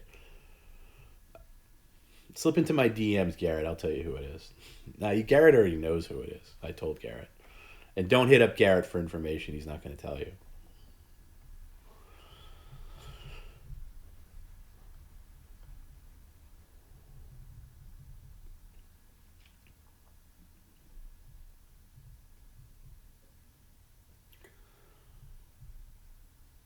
But it'll be interesting. It'll just be a fun thing. It'll be a fun thing. It'll be like one of those weird things. I'm gonna really try to, like, media train him a little bit. So because Perry just doesn't shut up. Like, you go look at that. So it's not comedy Mark Maron. Yeah, no, it's not the insufferable Mark Maron. It's no Comedy Store loser. I'll tell you that right now. Um, uh, like, when you look at the Chris Hansen interview, Perry just doesn't shut up, and poor Chris Hansen is just like, oh my god. So I'm gonna try to media train him a little bit. Like, hey, listen, you gotta when you're doing a press thing, or when you're doing some kind of media interview, the basic tenet of media training is you got to listen to the other person. And if they ask you a question, you give a reasonable answer, but then you got to give space for the other person to come in. You can't just go. Perry has a way of going on and on and on and on. Is Perry still jealous of my After Hours show? That's died down a little bit because I haven't really played into that. Because it just, I think the whole, and as fun, I think we had a lot of fun with it, but I think the whole After Hours thing being this premium thing, by the way, which it is, and I want to do smoking jackets and all those things, but I think that ran its course. Because it was getting a little, dicey a couple of times, where, like, even his cousin was like, so I hear you're making a lot of money on your post stream. Like, oh well, no, I think people like have fun with that, but so yeah, I think it's the kind of thing that can, like, there's a lot of tropes of PCL that pops up here and there, or get hot. They get a lot of heat, and then it dies down, and then it will be dormant, and then come back with a vengeance. Like McDonald's deliveries, for example. Remember, like, a couple of months ago, we were like, oh, remember when we used to get deliveries? And now, oh my god. So I think there's peaks and valleys of little bits like that. But it's unless there was something more interesting to add to it, I think it kind of ran its course. And it was a fun course, because it definitely irked him. But unless there's, like, a change to it, like, where else would it go?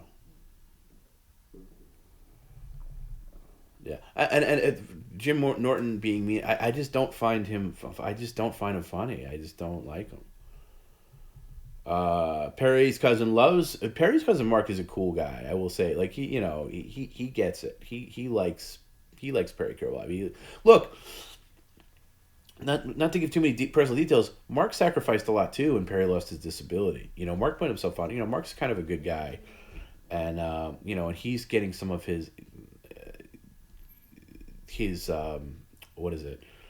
His loan isn't the right word, but his investment in Perry, that's not even the right word. But the money that he basically paid to keep Perry afloat, and again, I did the lion's share, of course, but he helped a lot too. I wouldn't have been able to do it without him. And he's getting, we're taking care of a lot of that back end, and so he's happy with that. So he's cool with PCL fans, and he doesn't watch every stream, but he checks in every now and then. And if Perry's out of line with something, he'll call Perry and be like, "Hey, you were kind of an asshole. Like that's not cool."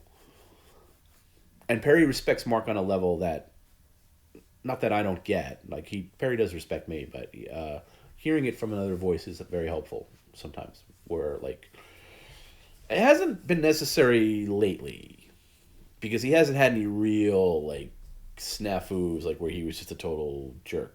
I've been able to get him back most of the times lately when he does baby mode. But if he does crazy, crazy stuff, like it's good.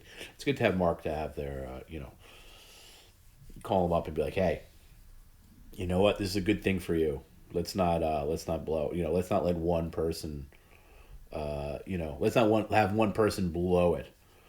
No, Mark's older than Perry. Perry's the youngest. Mark's considerably older than Perry. Everybody in his family is older. Yeah, Mark's a good. Geez, I think he's a good 7 years older.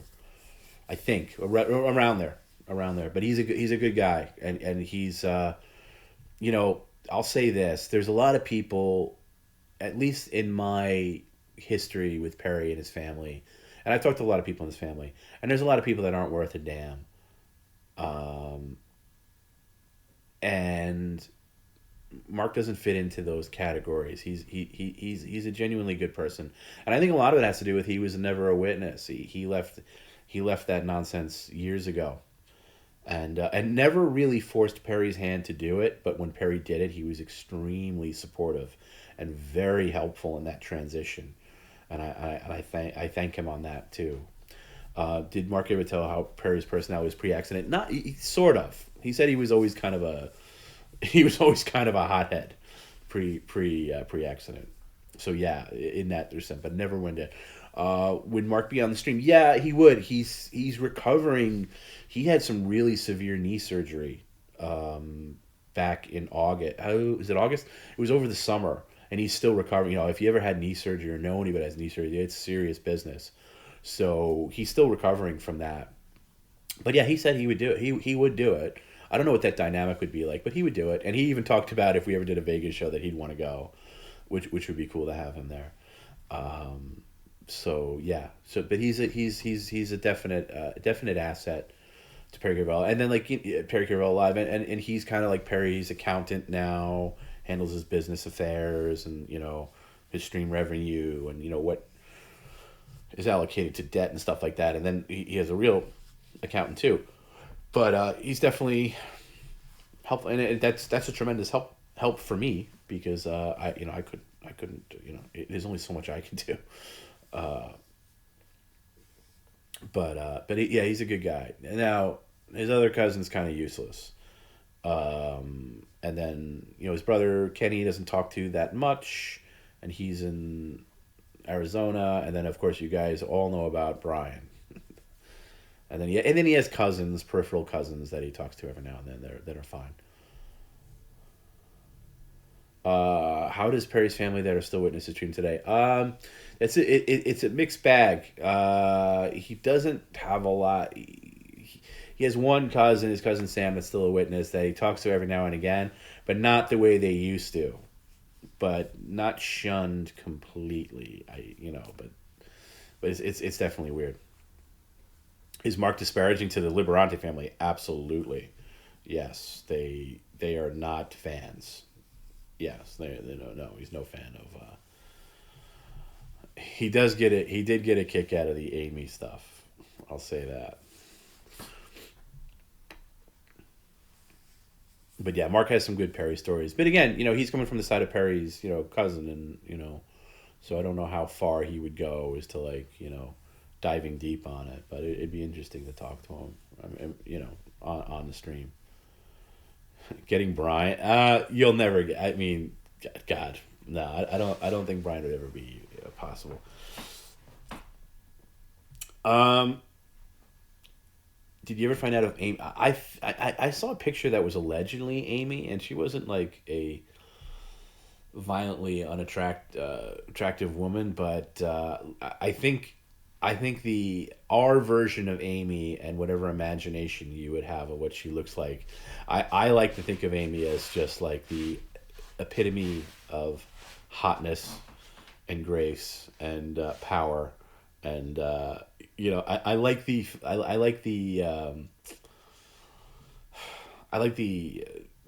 version of Amy that we've created, where she's so hot. like I love. I always look at the chat, a glance or try to glance at it when there's like an Amy tip, and Perry's calling her the High Desert Whore, and I always love the little comments that are just like, Amy is so hot. Oh my, like OMG, Amy's so hot. I love Amy. Like that's. I just like the fact that and Perry's always so confused by that too. He's like, she is not hot. I don't know what the fuck you're talking. Oh my god, she is a fucking whore. And who said, I had a witness friend who is an atheist now who is still being shunned for years later. Yeah, you're gonna find that more than not. And I think there is like all thankfully most of his witness alleged friends have shunned him completely, which is better off, to be honest with you. But yeah, you're gonna get that. His mother was really the biggest figure, and his aunt were the biggest figure-headed witnesses, and they both passed away. So I think the witness part of his family has dwindled. And yeah, Brian does sound like it. And let's be clear, Brian is a piece of shit. I know you have fun with it and joke around and stuff, but he's a piece of shit. You Americans love your religious cults. Hey, the Jehovah's Witnesses are big, very big in Europe, and I don't know how they are in Australia, but I feel like they're losing ground, because there's a lot of countries that are now basically having the witnesses lose their tax exempt status, and I think that's going to be more and more and more as years go on, but we'll see. We'll see what happens. I mean, they get away with a lot of crap. They really do. But we watched back when Perry was, when things came to a head. I've talked about this at length, but like when things came to a real head, when Perry started streaming, of course, the witnesses didn't like streaming. And I never wanted to break that. I almost felt like it was an ethical thing to like take somebody away from their religion. But then once we realized that this isn't necessarily religion, this is a cult, and how deeply brainwashed he was, and when they threatened to basically they wanted to shut him down completely, not just PCL, everything he was doing. Any social media, complete silence, and he was ready to do it to the point. And then I was just, we had conversations like, really, let them take this away, like you're like, now, like we're actually gonna be able to like support you and like, make things better. And after all the shit that we've gone through, and you're gonna let these people tell you how to live your life, and but at the end it was his decision. And then they kept pushing him, and he'd have to have meetings and stuff, like these like, I forget what they call it. Like the witnesses have some word for it, like these like Zoom meetings where the elders are telling you. And then like there was one time where he like called me back after. He was like, "Yeah, I just told them I'm done. I told them I'm done." And it was his decision. I was super proud of him, but it wasn't an easy thing. It wasn't like, "Oh, I'm done," and then all of a sudden everything's fine. And then I remember even Scott and I like watched some Jehovah Witness documentaries with Perry, like the Leah Remini one in particular, and like that had some effect where he was like saw things in a different way. Good night, Logan. I'm signing off too, by the way, so I'm right behind you. And I'm going to check out the Dune, at least the Dune audiobook, because can't express how much I loved seeing that movie last night. It was just, I've had a shitty week too, and it was great to see the movie and like, seeing it in IMAX and everything. And I'll say it again. I said it early on. If you didn't see Dune in the theater and you watched it on HBO Max, you did not see it. You did not see it. But based on your recommendation, I will check out the book, the audio book at least. But yeah, so that's the thing. But this is a good place to wrap. Stormcock. If you're getting dinner, I'm probably gonna have a small bite to eat and then go to bed. But yeah, we'll call it here, and then we'll pick up on Friday for mailbag. I don't know how much mailbag he has. I'm actually, I think the mailbag is getting. I don't think it's as plentiful. He hasn't picked up his thing. You're scared that someone's going to piss him off and he's going to go back to the witnesses. I understand that fear. I have that. He's made little threats like that here and there, but I think it's just threats. So I wouldn't worry about it. And yeah, Logan, Dune was made for theaters. Do yourself a favor. If you want to see Dune, do not watch it on HBO Max. It's criminal that they even offer it on there. See it in the big, treat yourself to the big screen, and you're going to come on here and you're going to thank me and you're going to say, wow. And even if you did see it on HBO Max, redeem yourself and go see it in IMAX. At least go see it in any kind of movie theater. It's just, it's that good. And the experience is that good, and you'll thank me. You'll thank me. But anyway, I'll say goodnight. Thanks to everybody to hang out. I'll give one more plug for my niece. If you want to vote for that thing, I'm just going to put it in the Twitch chat. It's an Instagram story. Just vote for Free Britney, the soccer team, if you know how to navigate Instagram stories. If you don't, that's cool too, but it'll make me look like a good uncle. And I'll probably have to push it if they get to the finals. But and the link's in the YouTube description for the last remaining moments that'll exist. But yeah, thanks everybody for voting. It's gonna, my niece is, she doesn't know anything about Perry or Perry Caravello Live, but she has a little bit of an idea of that there's a lot of people involved. So she'll be super happy that you guys voted for her silly team, and thanks for that. And thanks to everybody that turned out. I thought it was a great stream tonight. It was a great media share. Really, really good. Worth any nasty phone call I'll get tomorrow about it. And I got to remember to turn my ringer off if I take naps tomorrow, if I get the chance. But I'm rubbing my hands together because I'm that cold. Anyway, I'll talk to you on Friday. Have a great night, everybody. Bye for now.